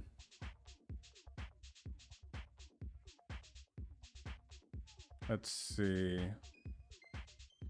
Oh, Jack King. I'm guessing we check all 10s and just curious, like you said. Yeah, let me see. Because he folds, Perry says, because he folds 4x river, so 10x doesn't get much value, I guess. Yeah, as far as why these ones are checking, yep, that would line up with what you're saying there. Must think that their check call, basically it's probably thinking their check call 3/4 pot twice range is too strong, and now we just have too much showdown value to bet here with those 10x. What's up, DFS? Going good. Very continues to be eye-opening, these study sessions, digging in and kind of sharpening our brain for this summer. It's just great, and now always, like whatever, it's just good stuff. Oh, by the way, speaking of, if you watch streams this Thursday, so tomorrow our home game on ACR is postponed. The beginning of season 15 is going to start June 5th. For those of you who are not aware or in the know yet, we're going to be giving away another live poker travel package to the winner of season 15, and we have added some new prizes. We're keeping track of the caches. We're going to be giving away tickets for the caches leaderboard. We're going to be giving away tickets for the final tables leaderboard. And then, of course, the main leaderboard, the big tickets are still there. But, so tomorrow, no home game stream. And Thursday, I will be playing on the Rounders live stream, my normal Thursday 1-2-5 game. And then on Friday, I will be driving up to Austin, and I will be playing on the Lodge live stream up there. I'm going to be playing some 5-10. I'm sure it'll play bigger than that, but I'm going to be playing some on their stream. And if you want to watch it and you want to sweat, I did list some action up on Stake Kings. You can go to my Twitter, or you can go into our Discord, !Discord in the chat under staking, and you can find the link to go to my player profile on Stake Kings. That's going to be Friday. And yeah, so that's kind of some upcoming things that we're also sharpening. Always continuing to look to sharpen our brain for. You're welcome, Cax. Yes, a little bit of a break here. A little bit of a break in the home game.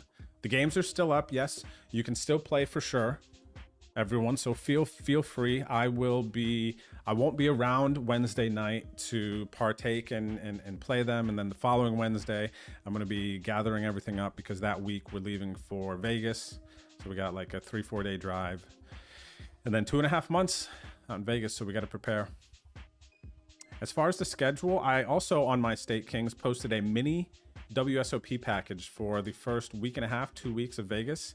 But I'm going to be playing probably about 15 to 20 MTTs unless something pops up with ACR. So I'll be playing everything, a bunch of bracelet events, and I will also be playing, I guess, average buy-in of like maybe $1,000. No, let's say 800. Probably average buy-in. I'll play like the $300 Gladiator, the 400 Colossus, the 1K bracelet events. I'll play as many of the Aria $600 or $800 tournaments as I can. Whatever the Golden Nugget has, their bigger guaranteed events and whatnot, I'll be playing as many of those as possible. Anything under $1,000 at the Orleans that has like a nice guarantee and I think will draw people out, I will be there. So it's like, depending on what happens early in the day, it will determine like what I'm late registering in later in the day. But this is definitely the time of year to push and play live and try to make a big run, take advantage of all the big tournaments in the series. And yeah, just summer's huge time to make money. I've had a bunch of successful summers, and knock on wood, you know, I pray that I prepare myself enough in the coming days to give my best effort and, you know, rock out, make some cool content for the Punter's Pad and for my social medias for all of you. And yeah, summer is upon us, man. Summer is upon us. What's up, Gumla? Thanks again. What's up, El Nino? What do the solvers say versus the maniac at rounders? El Nino? The El Nino at rounders? Rounders players? Well, I've been making a lot of references to rounders dailies in my examples, and there's definitely adjustments and things to do different. But holy crap, last night at this tournament, El Nino was at my table, and there was this player at our table. She was very, very new, and playing against those players is interesting. It's rare, and it's tough, but it's not sometimes. It's just interesting because you don't know what they're thinking or what's going to happen, though you know what you want to happen in a lot of situations. You just don't know what's going to happen. What's up there, Skin Job? Killshot, how are you? Hero Call, I hope so. I hope to bank the crap out of Vegas. I hope so. I'll do my best. Gets me on the river. I decide to wave the flag. Perhaps I was thinking that their range is too strong after calling 2 3/4 pot bets. And they show up with the 10-9.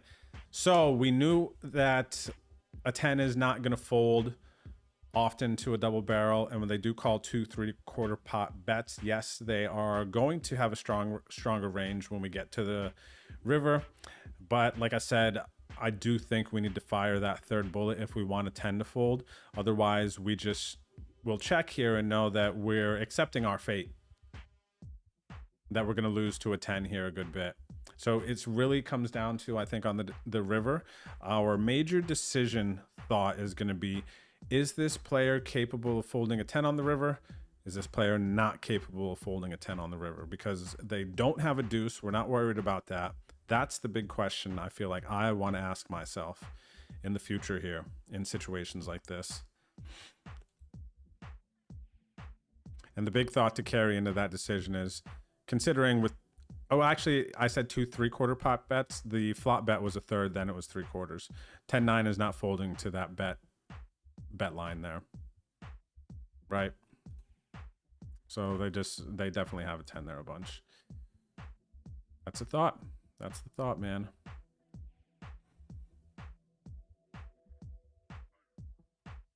Let's see. Perry says we unblock flush draws though, and also 10x check raises flop a lot, or at least should do. Okay, so let's explore this. How often do we think 10x is checking flop? Because basically that is a notable piece in us deciding, like we see here on the river, they don't have a 2 on the river. But how often do they have a 10 on the river here when they did not check raise flop? So let's go back here, actually. That's a good question. because there are some 10x that are checking the flop and some 10x that want to raise the flop a lot. But then we need to think about in practice and in a live tournament, online tournament, how often are people finding these check raises too? So let me see. Check, bet, and then what is big blind check raising? They're not doing a ton. Let's see here. Raise, raise, raise. All right, so they are doing a bit of raising. In total, between these sizings, it's about 17-18% that they're raising. Actually, let me take these off because it's easier to see like this. Okay, so the check raising is coming from ace 10, king 10, queen 10, jack 10 suited. Between the different suits, it's kind of all the same. So this is an easy one to organize. When we're thinking about what 10x is raising, check raising flop, or supposed to, stronger ace 10, stronger king 10, queen 10 is starting to flip a coin, and then now jack 10, and then is starting to lean towards calling. Jack 10 suited, jack 10 offsuit. Where's our 10x? Right here. And now look at this. 10-9 suited, 10-8, 10-7, all of these now are just wanting to check call the weak top pairs. So actually, when it gets to the river, they should only have weak 10x that can fold. So this makes me like betting more. And this also, yeah, so this likes me betting river more because they would have check raised their stronger 10x. So when they do get to the river here, they are just going to have their weaker 10x. So it's pushing me more towards finding that piece between, hey, just so you know, you're going to, when I check this river, I'm going to lose to some weaker 10x that would have folded to a third barrel potentially. And I mean, how often are they trapping with fours full? How often do they have that hand? They would have raised that already by the river. Right? So the river, we just have to ask ourselves that question. Is our opponent capable of folding a 10 here? Are they capable of trapping with fours for some reason? Fours full. Does our opponent, I mean, I don't know how often we're going to go, oh, our opponent has jack 8 suited or jack 5 of spades here, then now they hit top pair. Even if we just bet, jam river, or bet big on river, like, how often can a jack continue? This is another good question, because I'm really just trying to sell myself on firing the triple here and compartmentalizing it as, okay, this is one of those things we just fire 3. You know, and we have ace king here, so we're blocking the ace 10 offsuits that would have just called, but they didn't check raise flop. But not all ace 10s are even check raising flop. And I'm not even check raising flop all the time with ace 10 personally, especially in a live tournament. Online different. Live tournament, a little bit different for me. You know, so it's like, yeah, they just don't have that strong. I think we could just rip. Yeah, no, Lappy did his streaming time. Skin job for sure. A lot of people have come through and started to stream online and then had their fun and then, you know, moved on to other passions. I mean, honestly, I feel like the online streamers that have been streaming for years and years and years consistently and will continue to do it are the ones who like just kind of like love it. I enjoy hanging out here, being on stream, having my setup, doing my thing, and thinking of different ways to share the game of poker with you all. So I'm going to be here for a long time.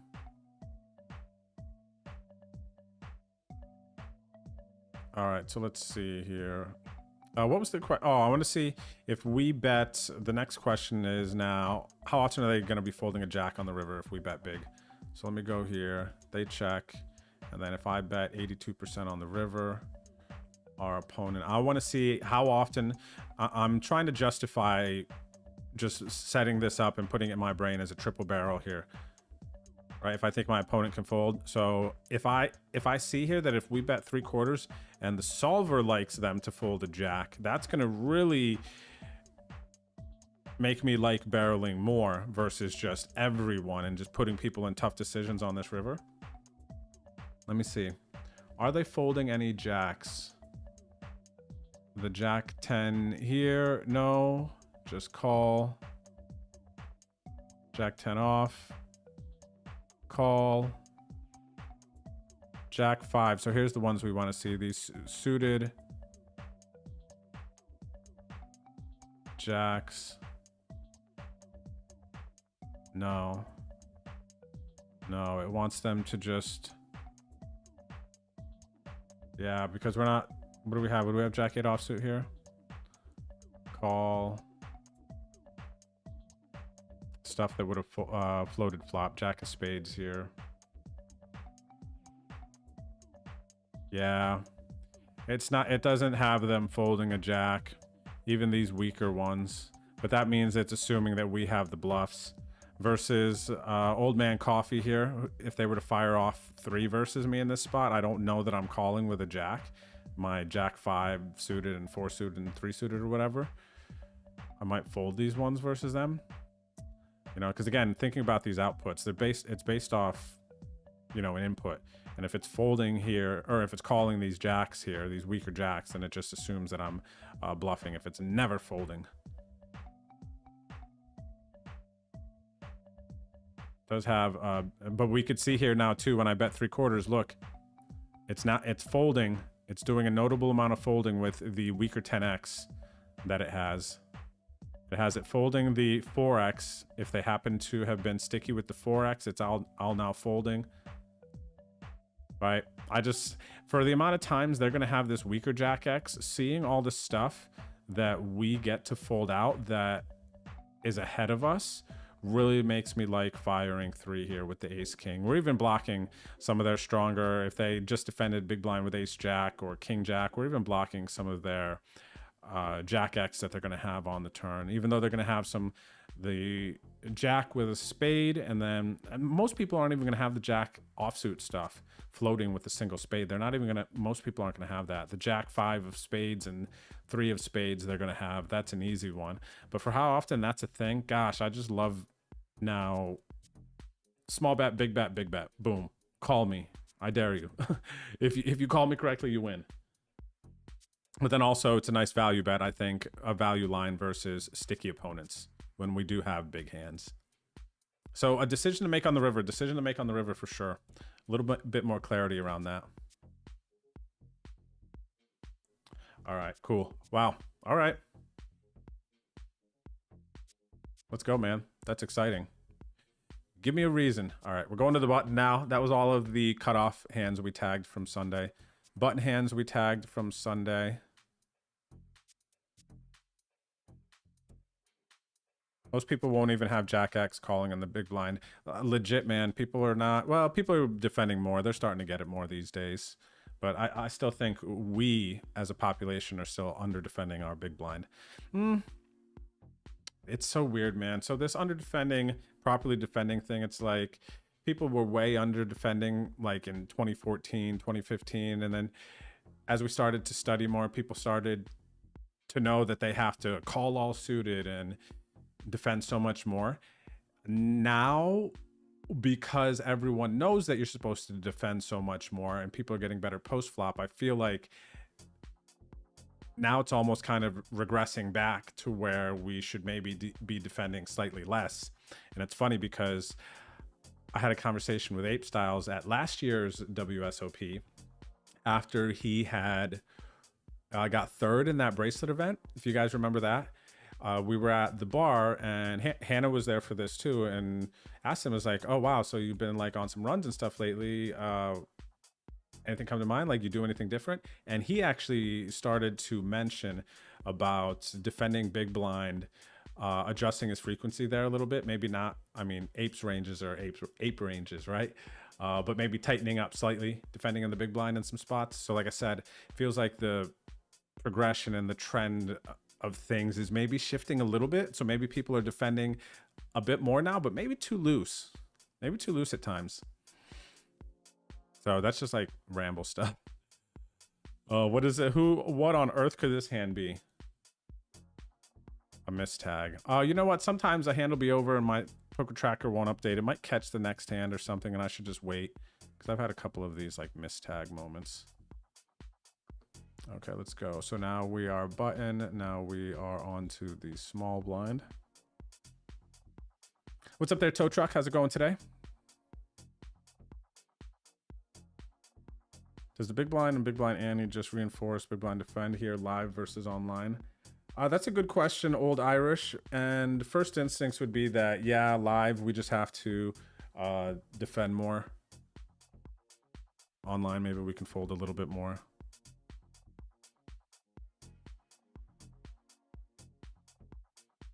Yeah, I'm not, Steve, you could be right for sure.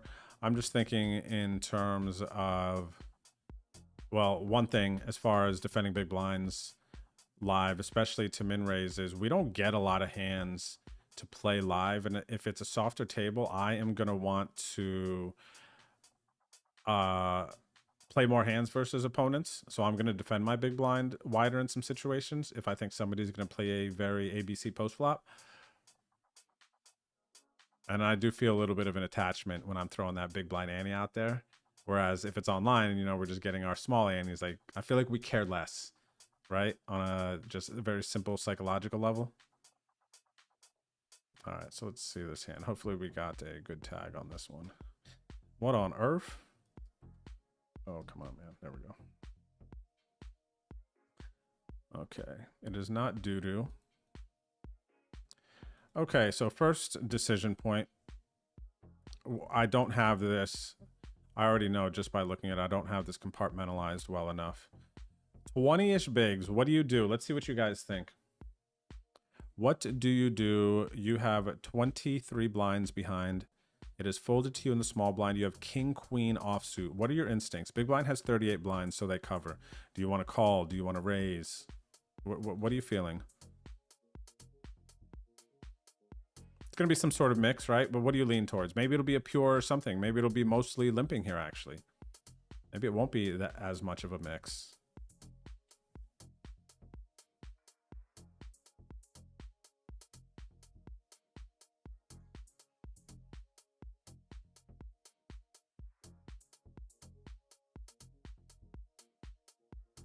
All right, I'm pulling it up here as you are typing your thoughts in the chat.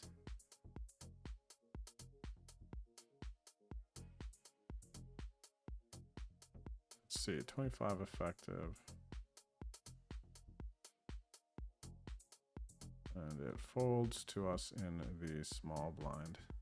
Okay, let's see what you guys said. What up, Paulie? Paulie says tree blinds, Alex. Steve says raise, call off. Perry says mix, call and raise. King, queen suited, pure raise.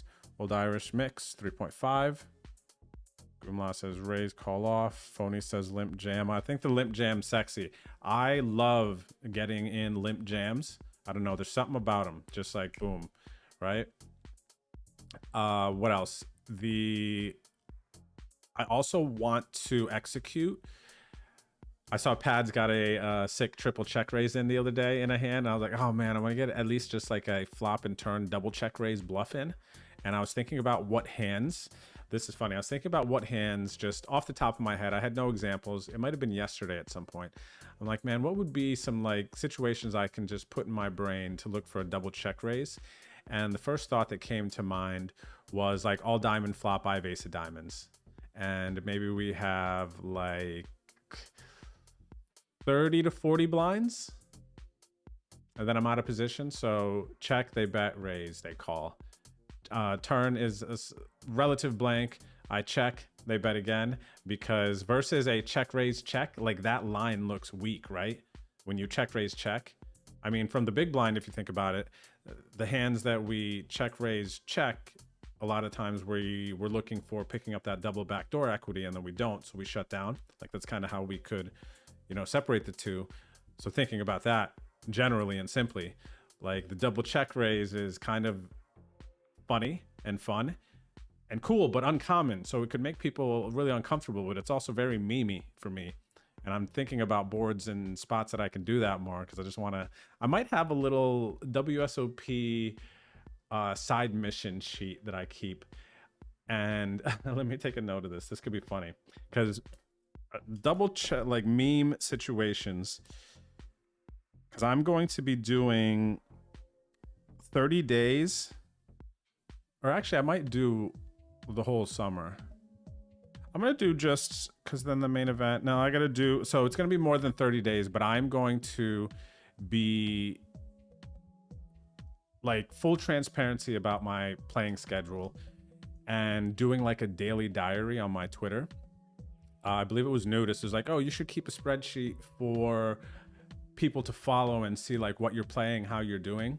So what I'm going to do is daily on my Twitter account, if you're on here, I'm going to, during the WSOP post, if I played in a cash game and I sat for like $300, how long I played for. I don't want to put too many details. I'm going to put at least like what I bought in for, what I cashed, and then profit.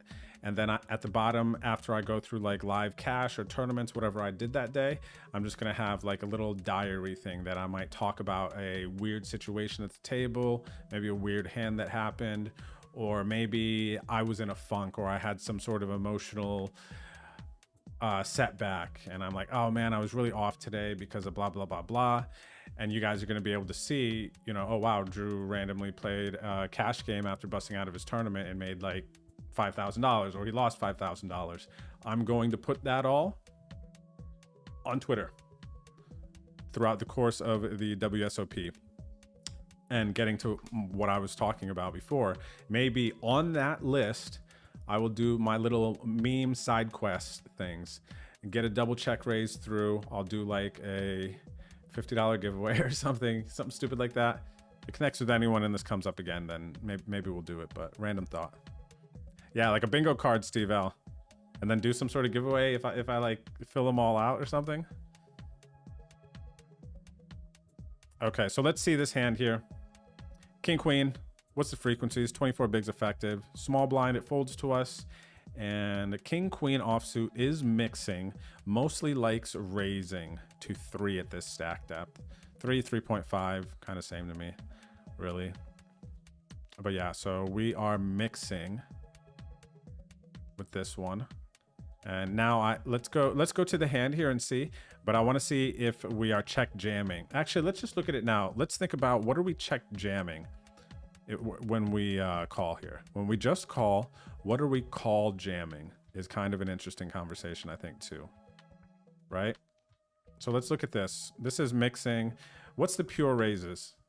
Let's compartmentalize this. Our big pairs just raise from the small blind when it folds to you here. Your strongest suited stuff, ace king suited, ace queen, just raise. The other Broadway stuff here, king queen suited, king jack suited, king 10 suited, just raise. Ace king off, a lot of limping here. And I imagine this is protecting, a bit of this is protecting our limping range, meaning we have to have some strong hands still when we just call in the small blind.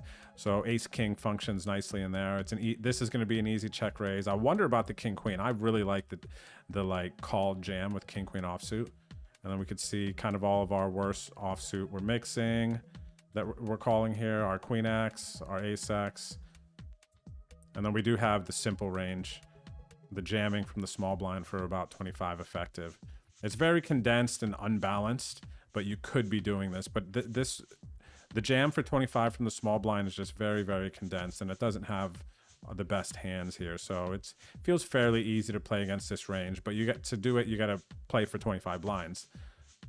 But yeah, these hands are cool jams from the small blind. Anyway, let's see. I want to see what did... Okay, so it went check, check. Let's see how this goes post flop. But I want to check real quick what we're doing with king queen offsuit. If we get to when they raise to 3, what's our call jam? So here's our call jam in orange. What would we just call pre-flop? And then if they had made it 3 blinds here, what would we just go all in with? And king queen off is in there, so that's cool. Instinctively, I like it more than it's saying that I should be doing it. But then we have our strongest ace X off, ace king, ace queen, ace jack, ace 10. Okay, 25 limp jam. Yeah, seems easy, especially versus a capable opponent who's going to properly raise the small blind limps. Suited hands don't mind limp calling. Yep, suited hands don't mind limp calling, and that's why too when we are, yeah, when we're shorter here and we are in a situation where if we raise, they might jam on us. Our suited hands want to see flop so much more, so it wants to just call blind and then call the raise with the suited hands because it wants to see 3. Whereas if we were to raise those hands and then they jam on us, they hate calling off because we want to see those 3. And yeah, we could see that here. All the suited stuff that we just called small blind wants to just call the raise. And then now our offsuit stuff here, you can see the orange is just on this offsuit side right here. The majority of it outside of the middling pairs and the middling to small pairs that like to limp jam. Now it is the offsuit stuff that wants to kind of protect that limp jam range. And this is so fun. Who doesn't like getting a nice limp jam in? I'm glad to see King Queen showing up to the party as well, even though it's only like 30%, whatever. I might make this fitty, right? Especially versus this opponent is properly raising small blind limps. I think I'll for sure bump up this King Queen off jam frequency. Maybe even slide the old King Jack off in there.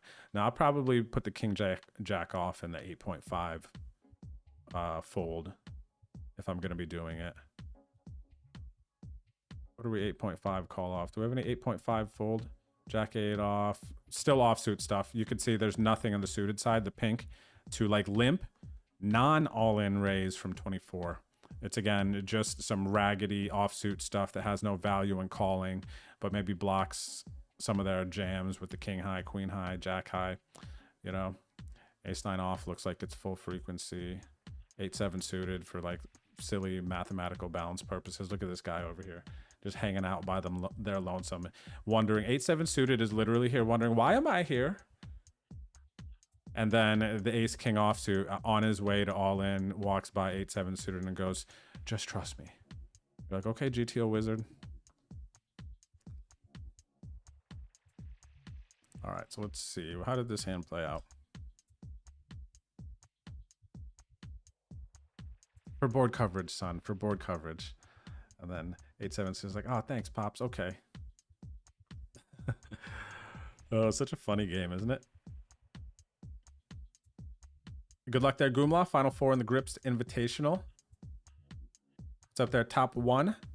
Is this Costume Jock? Is this a streamer? I'm not sure I've seen their stream yet. If they are, let me know. I'll give them a follow, check them out. All right, so limp stab, just because limp stab is cool. Ooh, okay, this is interesting. Even though the solver's probably not going to pull this up, like what's going on. There's nonsense here. Okay, what's the board? Let me plug this in. King, hearts, 7 spades, 3 of clubs. And then here we go. And small blind likes to pot control the top pair. Let me see what it's doing. It's... yeah, I guess mostly checking top pair. Gosh, I'm just thinking about, I love limp stabbing so much. It feels so functional, and just like having that control and the amount of folds, it's just like so nice, the limp stab from small blind, that I really wish this King X was up here a little bit more balancing, but at least it's in there.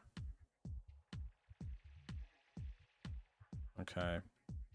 The ace highs that we didn't get to limp raise, we see now are looking to start betting, but still doing a bit of checking. So one thing I think that is mostly clear, what ones are betting here mostly? Backdoors.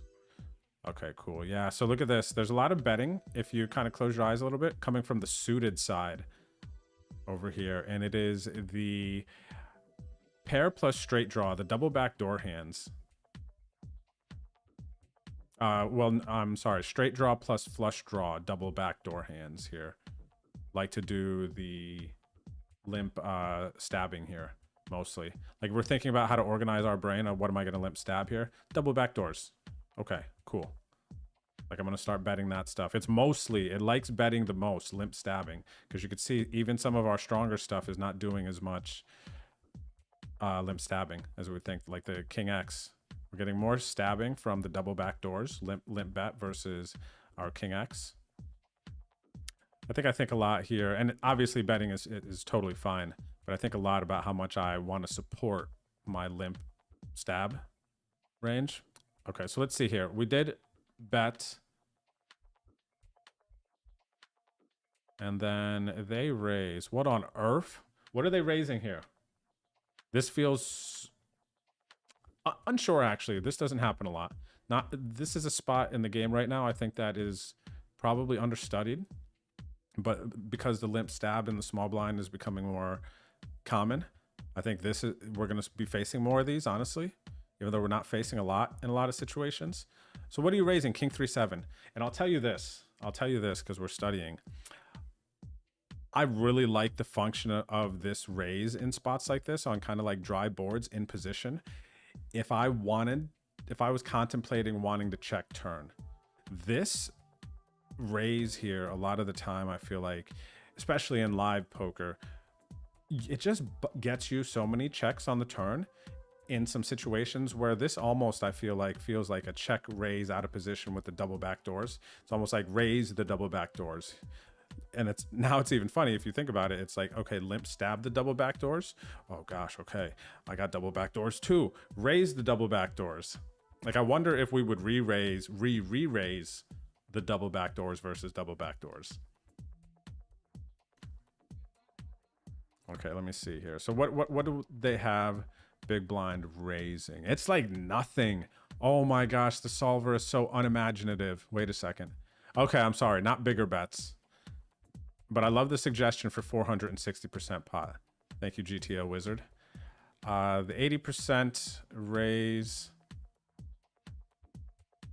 2.1. So it likes smaller raise. So let's see this pink. What does it have it raising, the pink?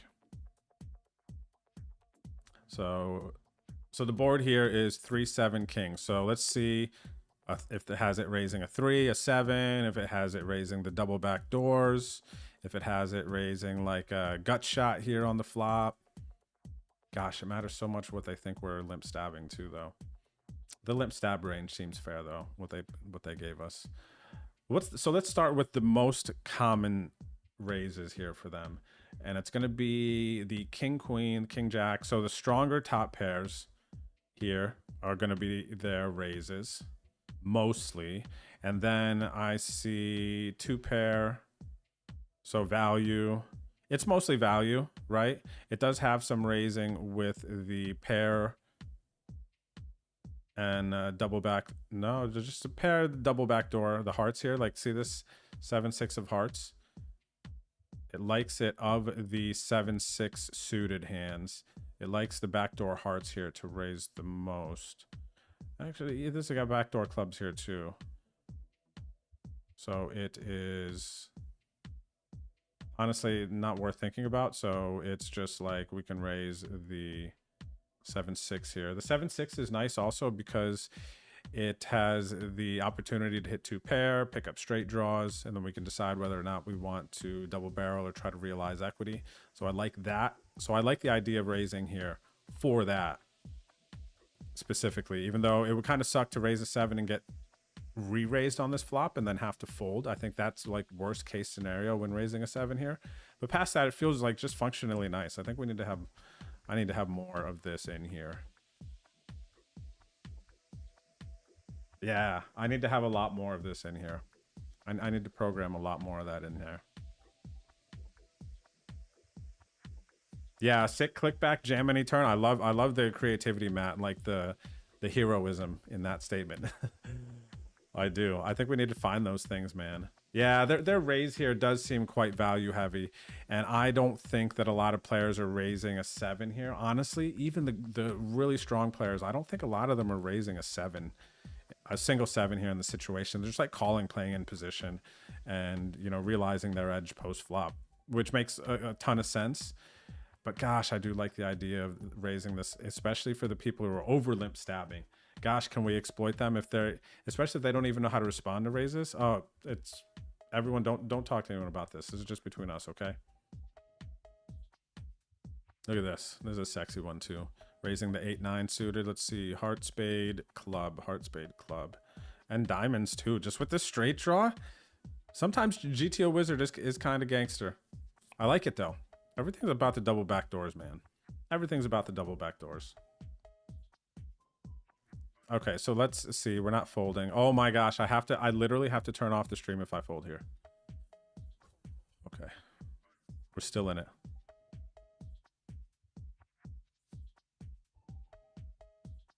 Also, we raise 7-6. Folding out hands like Jack 9, Queen 10 is good. Good point. Yes. Okay, so call. Turn is a 10. And courtesy, we just talked about this, man. The courtesy, you get a check here. You get a check. You get a check. Everyone gets one here when they raise flop. Okay, they're going to bet again. Check this out. They're betting a third. And I'll immediately say this. When I see this turn bet from the majority of players I play against, third pot on the turn, they check the river so much. High frequency check when they do this bet size here. That thought might be dated. I haven't seen, like, in recent recollection, it might be a little bit dated, but it was very accurate before. But with that said, I think our decision here, when there is 13 blinds in the middle and we have 19 blinds now, is like, if we could make a reasonable assumption that when our opponents bet a third pot on the turn, they're checking river, how do we want to play our king queen here is the question. Right? Do we just want to call and get to showdown? Are we happy with showdown at this point? I feel like no. Right? I don't just want to call here and have them check the river. They could still have king jack, king 9, king 8. Like, they have some value raises that we're still ahead of. If they happen to have been barreling like a queen jack of clubs or queen 9 of clubs, jack 9 of clubs, something like that, jack 8 of clubs, and they're betting this turn, I would love to put those hands in a terrible spot by jamming. I would love to be getting value from king jack, king 9, king 8 by jamming this turn. Hands that are going to fire 2 streets but won't fire 3 streets. Like, I think jamming here is targeting a lot of 2 street hands, and our opponent here betting a third on the turn. It doesn't look like they're setting up to jam river to me. So I think I like raising here and jamming, though I think theoretically they're just going to want us calling here and bluff catching, which is fine. But I feel like, honestly, I've missed so much value not getting it in on this turn, especially seeing some elites who are just getting in on this turn a lot. And this is before I even see this output. This is, I'm glad I tagged this hand. I'm just kind of speaking freely, and we're going to see what comes out.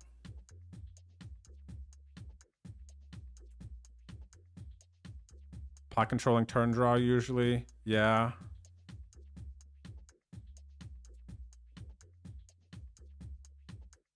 Setting their own price for their draw. Yeah. Definitely. And setting their own price for their draw makes me want to punish more. Like, no. Do you know what I'm saying? Top one likes 2.2 raise. Yeah, the king 5 is snap checking back river. But we also have some cool bluffs on this turn. Like, yes, this is a cool spot. I think I just got to get it in. I want to see what I did, and then we're going to go back to the wizard. Okay, cool. I don't even like the way a call on the turn feels, just instinctively, with like my brain off. So they do fold. Sad boys, maybe not. Sad boys, maybe not. Let's dig into it. Let's see what's going on. Yeah, and they do. Yeah, good point. I glazed over them having king 10 because I was looking for worse hands, but they definitely have king 10 sometimes for sure. They sometimes have 10-7, and rare though, rare, right? Okay, let's see here. Now, I bet flop, they raised. And then we went to the turn. Oh, wait. Oh, yeah, and of course I called. And then we went to the turn 10 of clubs. And then I'm going to check. Yep, you see this? So here we go. Now we're caught up to this point where I just called I bet flop a blind, they raise, I called, it gets to me, and my strategy is just pure check. 100%, you see. No red, all green, just check. Okay, so we do that, and then our opponent bets. They went like a third. We're getting options for 20 and 40. Let's look at 20. Feels a bit more closer to what this bet usually is functioning as. And then here is our output. So let's look at king queen. We don't have king queen here. Hang on a second. Let's see. Oh, wait a second. Did they want us to? Oh, okay. Check this out. So I glazed over something. When, oh wow, they don't even have king queen in this example on the turn. We don't, in theory, we don't show up with king queen here because when they raise the flop, it wants us to jam. Hold on, we got to go back. Yeah, we got to go back. Now hang on a second. That was a major. I'm glad that kind of stood out. Like, why is king queen not on this decision point? And versus this raise, it just wants us to re-raise here. Okay, so I'm not even thinking about re-raising here, clearly. It feels so like people are raising here, especially again, if this is a daily at rounders, people are not raising you here light. So this is there's such a huge gap, honestly, between live poker and online in some situations, because I am terrified about re-raising here limp stab versus like a random at your local card club. For me to make this like 9, what's the suggestion for the size here? To make this like 10, 11 blinds and then call, well, I got 21 behind, so we're not just jamming though, right? No, we're not just jamming here. It's like, hang on a second, let me go back in this.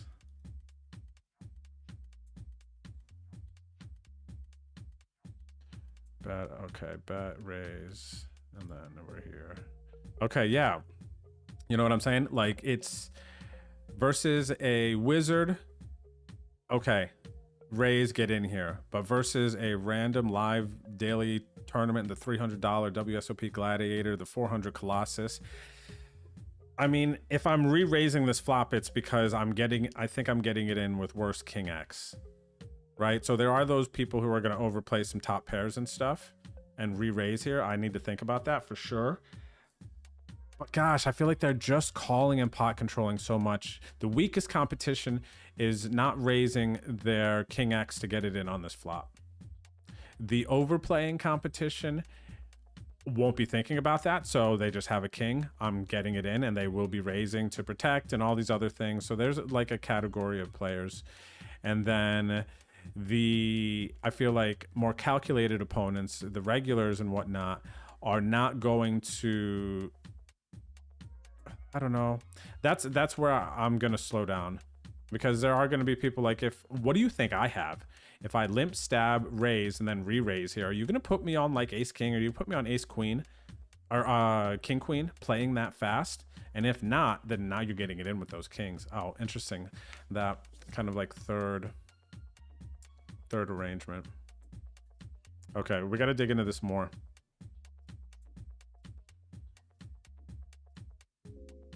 Yeah, it's so different, Matt, right, man? It's so crazy. It's such a cool game. Oh, Bryson, I see you. Ghost, if you happen to be listening, do we have a link in YouTube for Discord so people can join our stream group chat? I'm going to drop this in YouTube chat right now. It should also be, I don't know, it should be in my YouTube description. I'll have to take a look at that sometime. But I just dropped the Discord link for YouTubers in the chat. If you're going out to the WSOP Summer of Tournaments, not the only WSOP, you're going out to Vegas. I should be saying that. And you want to meet up with us, see when we're going to be having meetups, all those things. You want to ask questions about traveling, get in our Discord, and then you can go to the WSOP 2024 channel. A bunch of other channels for you to explore, share poker pictures, and kind of see what's going on, stay in tune. Our home game info is posted here. You can go back through and you can scroll and see week by week who won season 14, what the leaderboard looked like, and then the information on season 15 right here, including the link for that. Okay, so let's go back to King Queen raise. Okay, we're raising to 17.4. Let's explore more. Or we're raising 17% of the time with this. So now we need to see what else should we be limp, stab, raising here in theory when we get raised. And it's going to be the ace king, the king queen to stack worst king X that would have, if we assume that they are raising those king X, versus just taking their king 5 to showdown, right? Which I think most people are. So it's our strongest, and we see the taper here. Pink is bet. As we go down the king column, we see that the weaker the king, we are just calling. The stronger the king, we're looking to re-raise. You see the fade? And same thing on the suited side. Raising limp, or stab, re-raise, this raise with the stronger king X suited, and then it fades to just calling a lot. So our raise is going to be pretty strong too. If an opponent is aware of that, then they can just overfold when we re-raise in this spot. Very interesting spot to think about, but I do need to put more in our brain here about raising. I think I'm under re-raising here for sure, because we do have like a notable amount of hands. It seems like it wants to limp stab re-raise. Please give me a double backdoor in here. What is this? 9-6. What's the balance in this limp re-raise? Spades, hearts, and clubs. Okay, yep, because diamonds, we don't have the backdoor flush draw. Okay, cool, I like that. I like that. 9-6, no 10-6 with the double backdoors. No, fold. So the 9-6, 8-6, a little bit of 7-6. Okay. What about like the 4-5? Can we get sexy with the 4-5 suited? That has the gut shot and the backdoor flushes. Yeah, even without the backdoor flush. Okay, so we could limp, stab, gut shot. Okay, so the gut shots, it looks like we want to... I'm just going to lean towards, if I'm ever limp stabbing and getting re-raised here, I'm just going to do it with all my gut shots. That's so much more easier to compartmentalize. All right, so my bluffs, I could have like my gut shots, the double backdoor stuff like this 9-6 suited. I could have, what is this? Queen 7 suited here. Backdoor, anything backdoor suited looks like we could green light for some check raising if we wanted to play aggressive here. That's easy to compartmentalize, right? If we want to re-raise here, anything double backdoor, we can go to the streets with it. I think people will overfold for sure, actually, if we re-raise here. I think people will overfold for sure. Not the station, not the whale in the cash game, though. Like, no. But a lot of people will. Okay, so check. So let me see. Now, since GTO Wizard doesn't want to give us an output here for the King Queen offsuit as far as this check jam goes, let's look at what King Jack does. Okay, so small blind bet, raise, call, and turn is 10 of clubs. And then I check, and they bet. We're gonna give them 20%. Oh yeah, I forgot it wants them to raise all of this. Let's see that King 9 then. King 9's not two pair, right? No, King 9 is not two pair. So let's see King 9 off here. What do we got? All in sometimes. Raise non all in 86%. Okay. And then raise 57%.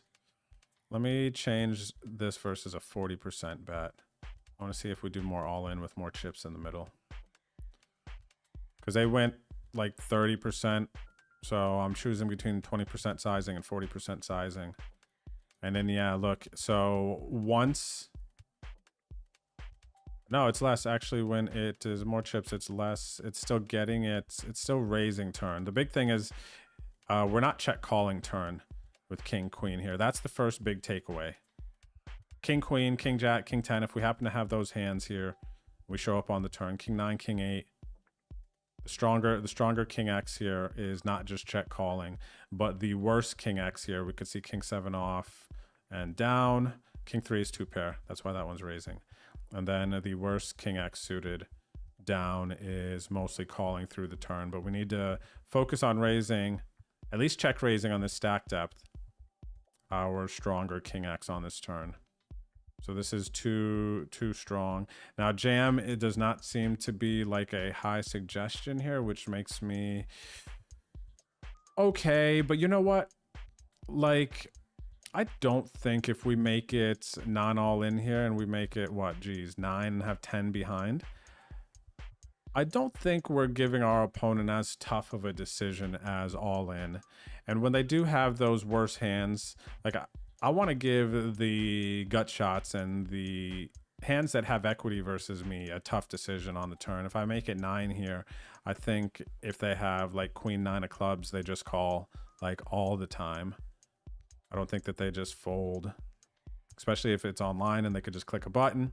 If it's live and they think you're any bit aggressive or they're any sort of irregular, you know, they can do the math on that. It's really close. They probably just flick in the call. They might find some folds, but I don't think we're really notably moving a needle. I still think I kind of like jam more, especially getting max value from maybe a live player who you think could have a king here, or maybe has a hand that they're just, you know, when you're playing that live player and you could just tell that they put out a bet, regardless of the sizing, that they are committed. You know that they are not folding their hand. They're kind of picking a size, but they've already made it up in their mind that they're not folding. If you can identify those types of players, then I think we get max value jamming here versus taking a line that I might construct, a non-all-in turn line here, maybe make it like 7 blinds, and then if I want to bluff river because it looks more, yeah, I think it looks stronger, which is probably what they want for the value line, but I think it looks, or it's more, it functions better like that as a bluff line. If I don't think I'm going to get my opponent to fold just on the turn, I might change my betting strategy so that my all-in is not on the turn and it's on the river, because I think that generally looks stronger. But yeah, so that's interesting. They do, yeah, we just have to like think about who we're up against and stuff, what we're looking to do. If this is like an ICM situation, I think I like jamming more too on this turn. And not necessarily final table, but maybe the chips are just worth a lot here. And I don't want to see an ace come off and them just have, or like a 7, 9 or something that just hit some gut shot and stuff versus the value of, I mean, there's already so much out here for me to win. I have 16 bigs. Like if you asked me, oh, wow, would you like to just 100% of the time, exaggeration, add 23 blinds onto your stack here of 16 and incur no risk? It's like play it safe almost. Jam here is almost like ICM thoughts vibes. It's almost like play it safe, where you like lock up 23 bigs a lot of the time, but you don't pick up like are they going to bluff you when you call twice to bet the raise and bet? You know, how often are they going to continue to bluff on the river as part of the conversation? Yeah, I really do. Even though we don't see much of a suggestion for it, I really do like the idea of this jam here in a lot of scenarios, live and online. We are seeing a little bit. Let's see. Are we seeing some all in? Yeah, we are seeing where the all in on the solver is. It's very hard to find, but it's a small fraction of it, but it does exist here. The 2 pair with the 7-3 suited, the king 9, king 8, king 9 off, king 8 off. The strongest king X that they assume is here. So obviously king queen, king jack, king 10, king 9. If they did have them in this range here that we're studying, the same trend would likely hold. Is as it goes up, we do more and more raising and all inning, right? So this could very well be, if we did continue, you know, more of a raise and a jam based on the trends. Okay. Cool. So let's see. We got another one from Sunday. That chart looks wild, huh? I know, it's very specific. Oh, what's up, Sharky? I see you with the redemption. Can you say hello in the chat so I can give you the gifted sub, Sharky? 10-6, no open-ended. Yeah, oh, the 9-6 and the 10-6 for the re-raises, the double backdoors. Yeah, that's why it was all 9-6 and no 10-6. That makes sense. Okay, so next we have this one from Sunday. What is this one? Some of these are surprises to me. Let's see.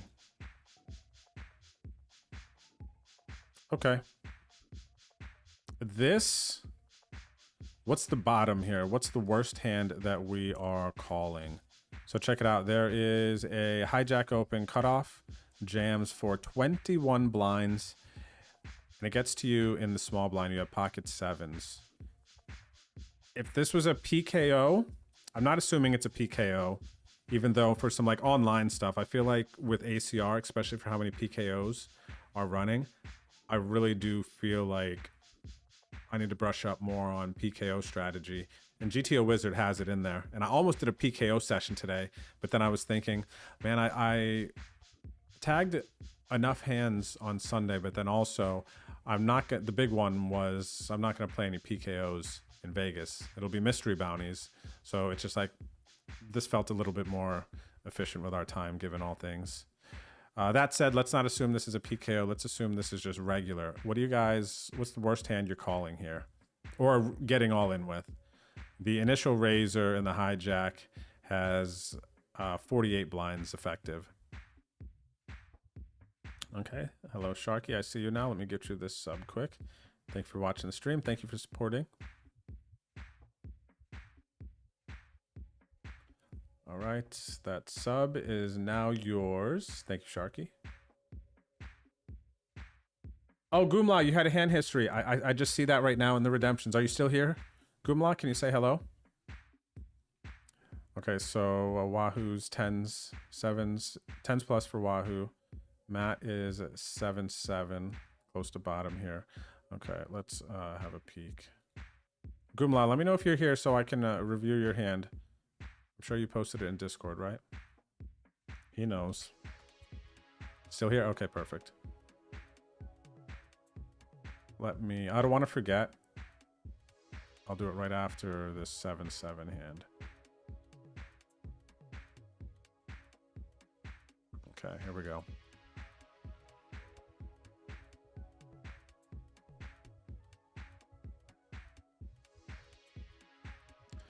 All right, hijack raises. Let me see. What was it, 21? Hijack raise, cut off all in. It gets to us in. Let's see. All in 20 chippy V. We are small blind. Let's see if we got it right. Yep. Hijack raise, cut off all in for 20. We're small blind. So let's see, small blind 20 and 7s is the bottom. 7s is the bottom. And I think this all-in range from them is usually fairly accurate, like by population. Let's see, their all-in is this, the gold, 20 bigs. Yeah, I mean, some of these, I don't think certain players are finding the jams with these ones. Like 20 bigs there. I might not even do them all the time here, honestly. This little section. Everything else seems pretty straightforward, though, I think, as far as the jamming. The flatting is not straightforward by most people. That's another conversation. But as far as the hands that people are jamming here for 20, this feels quite fair. So now that gets to us in the small blind. And we can compartmentalize. So this is like we can just kind of vibe with this. It feels like pretty strong. The bottom here is 7s. If you think this player's tight, like super tight, you know, old man coffee here or whatever, old grandma coffee. I don't know what the female version of OMC is, but yeah, maybe trim the bottom a tiny bit. 7s, 8s feels tough to fold, but I'll fold it versus some people maybe. It hurts though. They'd have to be really tight and then I'd clip these, but this feels pretty easy. 9s plus. Obviously, the ace queen off, ace queen suited, these are easy. Ace jack suited, maybe for some doesn't feel easy. This feels like it should be easy. This is fair. This is a good. What do you think of this, everyone? 7-7 seems too weak. It's in there. It's in there, and it feels like the information that this calling range is based off of is quite fair. Like I said, I wouldn't mind trimming this. People are not going to find all the 20 big blind jams, especially, again, live poker. I think they're not going to find these. Probably still doing a bit of flatting, trying to hit a set, see a good board, go from there with these hands. So this 9s plus, I think we just have to go right here. What's up, Chip It? How's it going, buddy? Good to see you.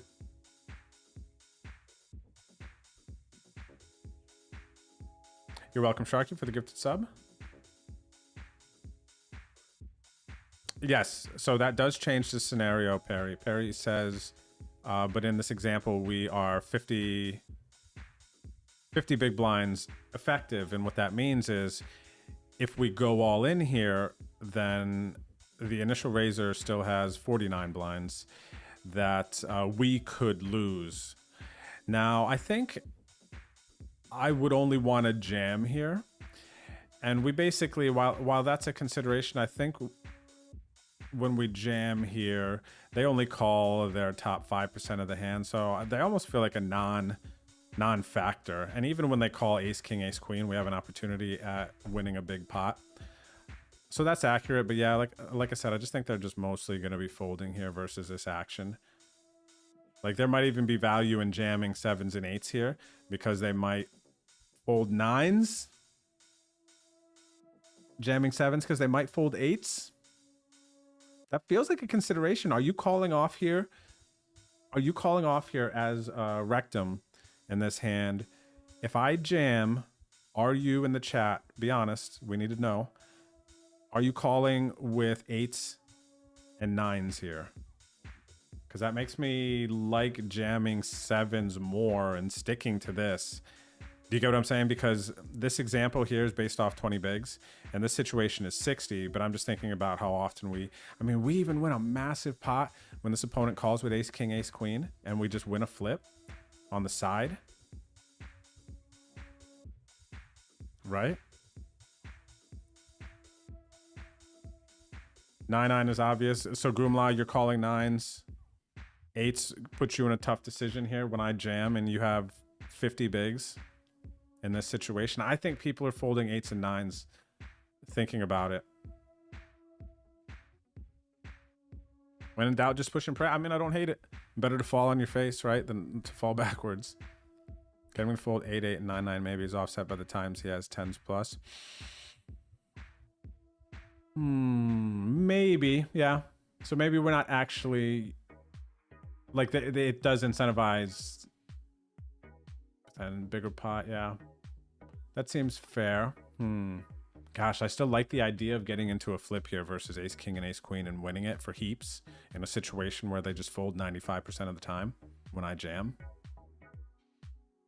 I like jam, man. I'm starting to like jam more. It might be a little higher variance, but boy, we get like 130, 140 big blinds here. Like, oh, that's nice. That puts you in a spot to make a deep run in a tournament too. It's kind of like this is maybe marginal and it's a lot of chips to lose, but it's also a lot of dead money to go after. And then if we do upside, win this, knock both of them out, gosh, that's so massive, right?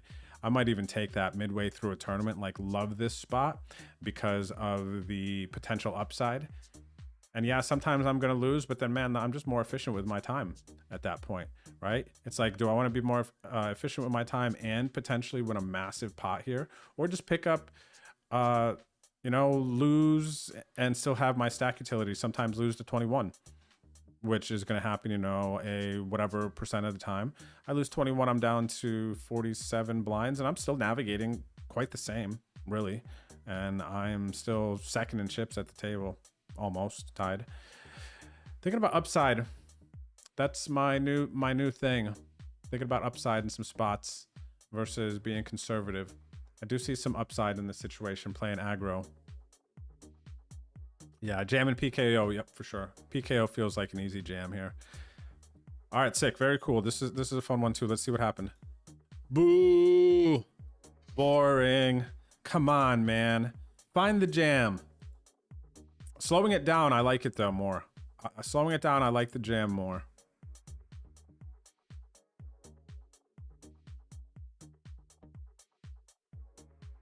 The more ICM involved, the more becomes call and fold to behind action all in.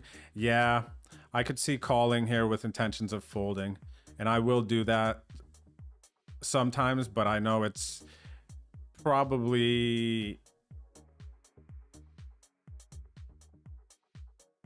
See, because in ICM situation, yes, that's like easier because you could still have heaps 47 blinds. Call here is going to look super strong, and even though we will be getting an amazing price if they get it all in for another 27 blinds after we flat 20, they're going to be pretty nutted, but then it also feels terrible because they're getting in not terrible, but they're getting an ace king, ace queen. There's hands that they just have that they're also getting in that we would have been flipping versus. Right, but I guess if it is a very intense ICM situation, knowing that we don't even want to flip versus those hands, but we are getting an insane chance, and then just like, I mean, the upside, like, look, Moneymaker said, whatever ICM, I don't care about you, and boom, he wins Triton. So if we're going to, any of us are going to win Tritons, we have to remember what Nacho put out there, and now what Chris has put out there.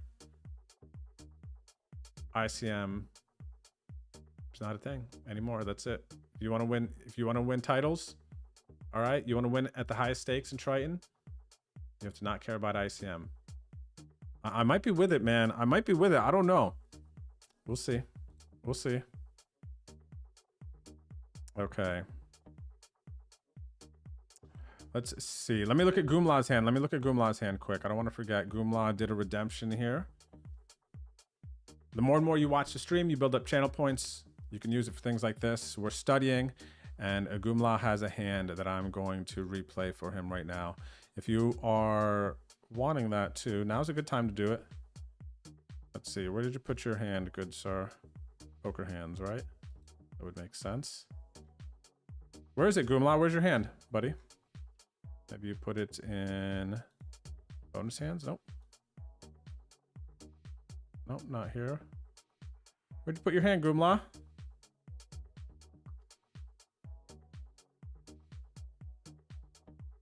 Oh, Goomla, put it in Discord. I can't even see that message. It doesn't allow you to put links in the chat. Yeah, no, look, buddy, it's nothing. It's just stars for me. Can you drop it in the Discord? Or if you want to email it to me, Goomla. Or maybe you can whisper it to me, Goomla, also. Try that. You can click my name in the chat. I don't know how much, if it's an ACR hand replayer, then you could whisper it to me, I think, and I'll be able to click it. Or post it in the Discord. Killer Cam, thanks for the follow, by the way. Welcome to the stream. Let me see here. Was that the last one from Sunday stream?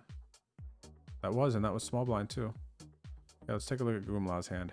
And by the way, if you're enjoying this stream and you'd like to support it, and you plan on downloading GTO Wizard, you can get a 10% discount by typing !GTOW in the chat, YouTube, and Twitch. Also, you can check in my YouTube description. There's a link for GTO Wizard with the discount. And then also in my Twitch panels, you can find the link there as well. This is session number 7, preparing for WSOP, big summer out in Vegas, playing tournaments everywhere. And also just playing online. This is for both, but you can use GTO Wizard and you can use these study streams, hopefully to help you better understand how to utilize this tool, get better at poker. And one big thing is, if you're a live player and you want to study and get better at poker, you don't need to play online. I know there's a lot of players out there that don't play online and then, oh, I can't copy and paste my hand history like Drew does. What you can do here is at the top of GTO Wizard, you can go trainer, and then you can pick drills over here, click GTO Wizard drills. If you want to look at cash, MTT, you can click there and then look at these different situations. Let's just do blind versus blind. And then it's doing any stack depths right now. And I'll just go right here, start training. And then now you're playing online poker essentially. Now you play these hands, this situation just came up. And what are you gonna do? We just looked at a situation here, 14 blinds, ace-9 off. I'd like to get a limp jam in. It's a mistake, right? And then play the hand. Bet. Okay, what do I do? They called, and I am going to check, or actually bet. They raise, and then I'm just gonna fold. And then now, so we played this hand, and you'll be able to get your GTO Wizard score on the left, so you can get some practice. You can see how you do, try to get your like higher score. But then also on the right side here, if you're looking at my mouse, you can do what we have been doing this entire time. If you click this study hat, Now it will pull up the situation, and then you'll be able to look at the charts and the graphs and the decisions by street every time they were made, and now you're studying it just like we did. So it's really all the same. Okay, so here we go. I got your hand, Goomla. Let's check it out. Okay, oh, big boy chips, 15.8 million. Four-handed, what else did you say? Payouts, 85, 114, 150, 216. This is four-handed at final table, Goomla. Is that correct? This is final table, four-handed. That'll definitely make a decision here. So 10 bigs under the gun.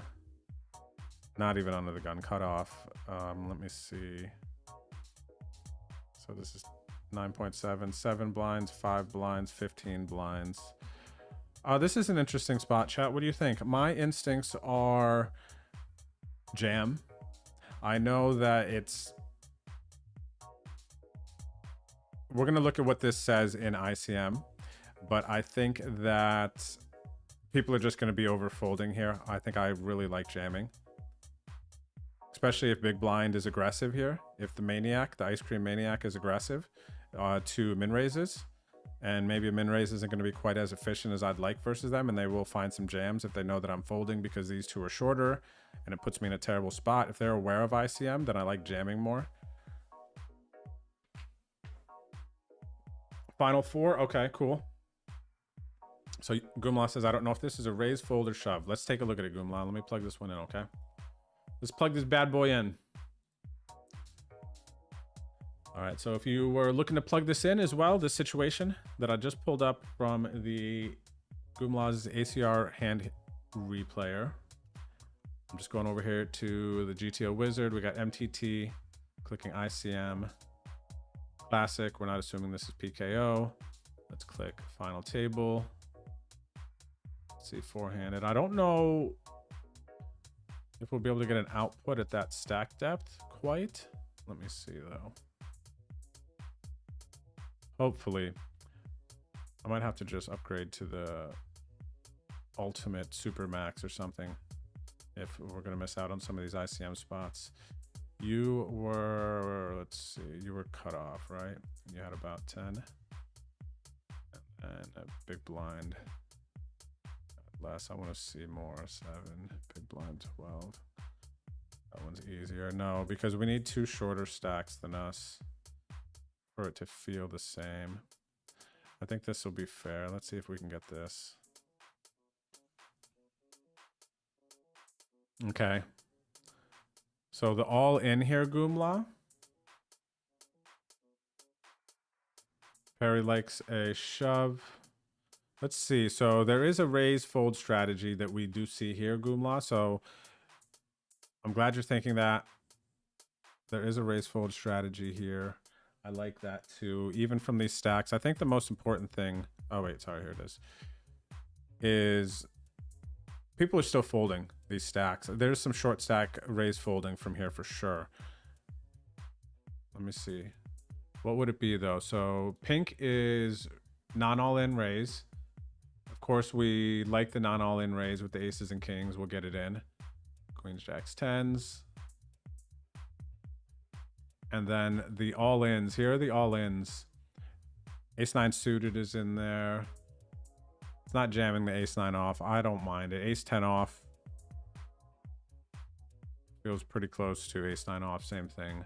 But so as far as this type of hand, we're jamming in this situation. MTT, ICM. Yep, okay. Some of the king highs and some queen high. Wow, okay. But we could see when we do jam here, we don't have the tippity top, but we do have the offsuits doing some jamming, right? Okay. I like the offsuit as some frequency jam. Ace queen off, jamming. So it looks like your min raises. Let's see what your min raise folding here. That'll probably be easier to compartmentalize. What would we min raise fold And it looks like we're probably going to be min-raise folding our weak suited ace X. Gumla, you see this? And then raise folding. Oh, they have the ace 9 off here in the raise fold. I was looking at just all in. Oh, because you win all in. Okay, so your hand specifically, Gumla, it seems plays nice as a raise fold. So we're looking at this, the lower suited ace X and the worse non-Broadway ace X unsuited. We can use as raise folds. Okay, I dig that. So ICM situation, kind of nippy, couple of shorter stacks, raise folds. We're going to be looking to utilize our non-Broadway ace X and our worse suited ace X. That's easy to compartmentalize, right? And then these ones, I think we're just raise folding these, honestly. These middling pairs, it would be painful, which makes me like jamming them more. And actually, that's probably why there's such small frequency here. Because, yeah, see, they want to jam mostly in this spot. Okay, cool. Yeah, so that makes sense. That's why they're not as present. And then raise calling this. Okay, so our min-raise folds here are going to come from our weakest suited ace X, non-Broadway ace X, and then some offsuit Broadway hands. Yeah, not the suited stuff, the offsuit Broadway hands. Okay, I mean, I think that's pretty easy to compartmentalize, huh? 10 is a quite bit different than 14. Yeah, that's fair, but we did manage to have the two shorter stacks in this example, which I feel like is the most impactful variable here when we're thinking about jamming. Tell me what you guys think, but as I'm looking at this, I want that to be the most impactful variable, I feel like, because I would imagine that's what it's going to be. These two short stacks. Okay, we have two shorter stacks. We're above them in second place. How do we want to deal with chip leader in the big blind with a mediocre hand? Do we want to, now we know better, min raise fold here is cool and it balances a nice strategy. But I respect, I dig. My first instinct too here was jam because I didn't have it visually in my mind. What is my, like, I'm second in chips with two other shorties, or I'm middling stack with a bunch of other shorties. How should I be playing the spot? You know, in the cutoff, I guess we could say, because of course it's different. This is four-handed. It feels different if it's seven-handed and I'm in the cutoff and there's two shorties. That feels different, where this is like, we have a nice opportunity. I kind of like it. I'm expecting a lot of folds here. I still don't hate this jam, but it likes ace 10 off here for the, I believe it was the jam, right? Yeah, ace 10 off here it has for the jam. And yeah, 14 is definitely different than 10. So that's notable and fair. Let's take a look at then. Let's set us at 10, huh?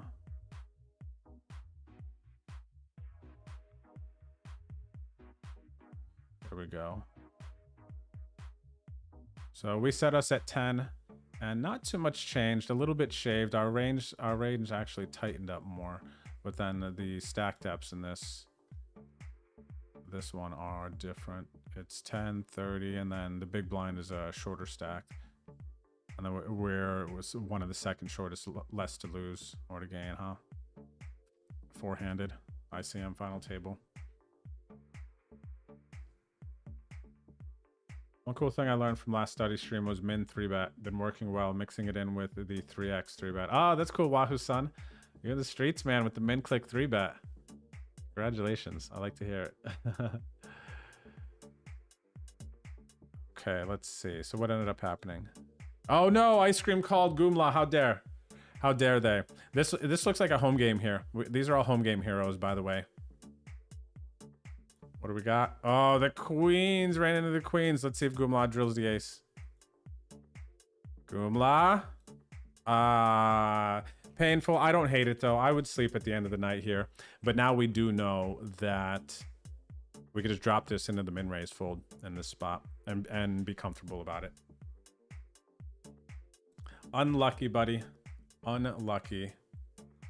Now they have queens there, huh? Oh, that was just today in Grip's Final Four. Oh, okay, okay. Dang. Tough, man, right? Tough, tough, tough, tough, tough. All right. Well, that's all my tagged hands that I had from Sunday. How long have we? Wow, almost 3 hours, everyone. That was a good study session, man. Time flew by. I feel good. The poker soul is nice with that one right now. So just want to let you know before we go, if you enjoy the stream, whether you're watching on YouTube or Twitch, if you wouldn't mind hitting the like, subscribe, follow buttons, would appreciate it. Home gamers, tomorrow we will not be starting season 15. Season 15 is going to start on June 5th. We will be giving away another live poker travel package. To where yet? I don't know. I will let you know as soon as possible. A bunch of more tickets. There are now 3 categories that you can compete in to earn tickets for the season. It is most cashes, going to be paying top 9 tickets on ACR, and most final tables. And then, of course, total points, get the big tickets, top 9. You can go ahead and check out the leaderboard by typing !home game in the chat. And we also have the link in our Discord in the home game section. So yeah, that's Wednesday. And Thursday, I will be playing my normal 125 cash game stream at Rounders Card Club. So you'll be able to watch me here on Twitch and on the Rounders YouTube, play some cash games here in San Antonio. And then Friday, I will be heading up to Austin to play on the Lodges live stream. Going to be playing some 5-10 there. And that's going to be earlier in the day at 2 o'clock. And I'm sure that game is going to be exciting and big, and Lodge has a great stream that they run up there. So it'll be fun to play and be a part of that. If you want to sweat, I did list some action on State Kings. You can go ahead and check that out there. You can actually type, the command in chat is !bet on Drew, and that should take you to my State Kings page. And then Saturday, I'll be back here on stream, and we will be doing commentary on the Rounders 1-2 PLO stream. And then Sunday, big online grind on ACR. Last big grind before we head to Vegas for the summer. Yeah, I appreciate your company today. Hope you all enjoyed the study stream. Hey, Ginger. Good to see you there. And Mr. Poker. Yeah, cheers, Goomla. No doubt. You're welcome. Thank you as well. Yeah, that's going to do it. We're going to go ahead and find somewhere for you all to get nice and cozy. Again, I hope you had a good study stream with us today.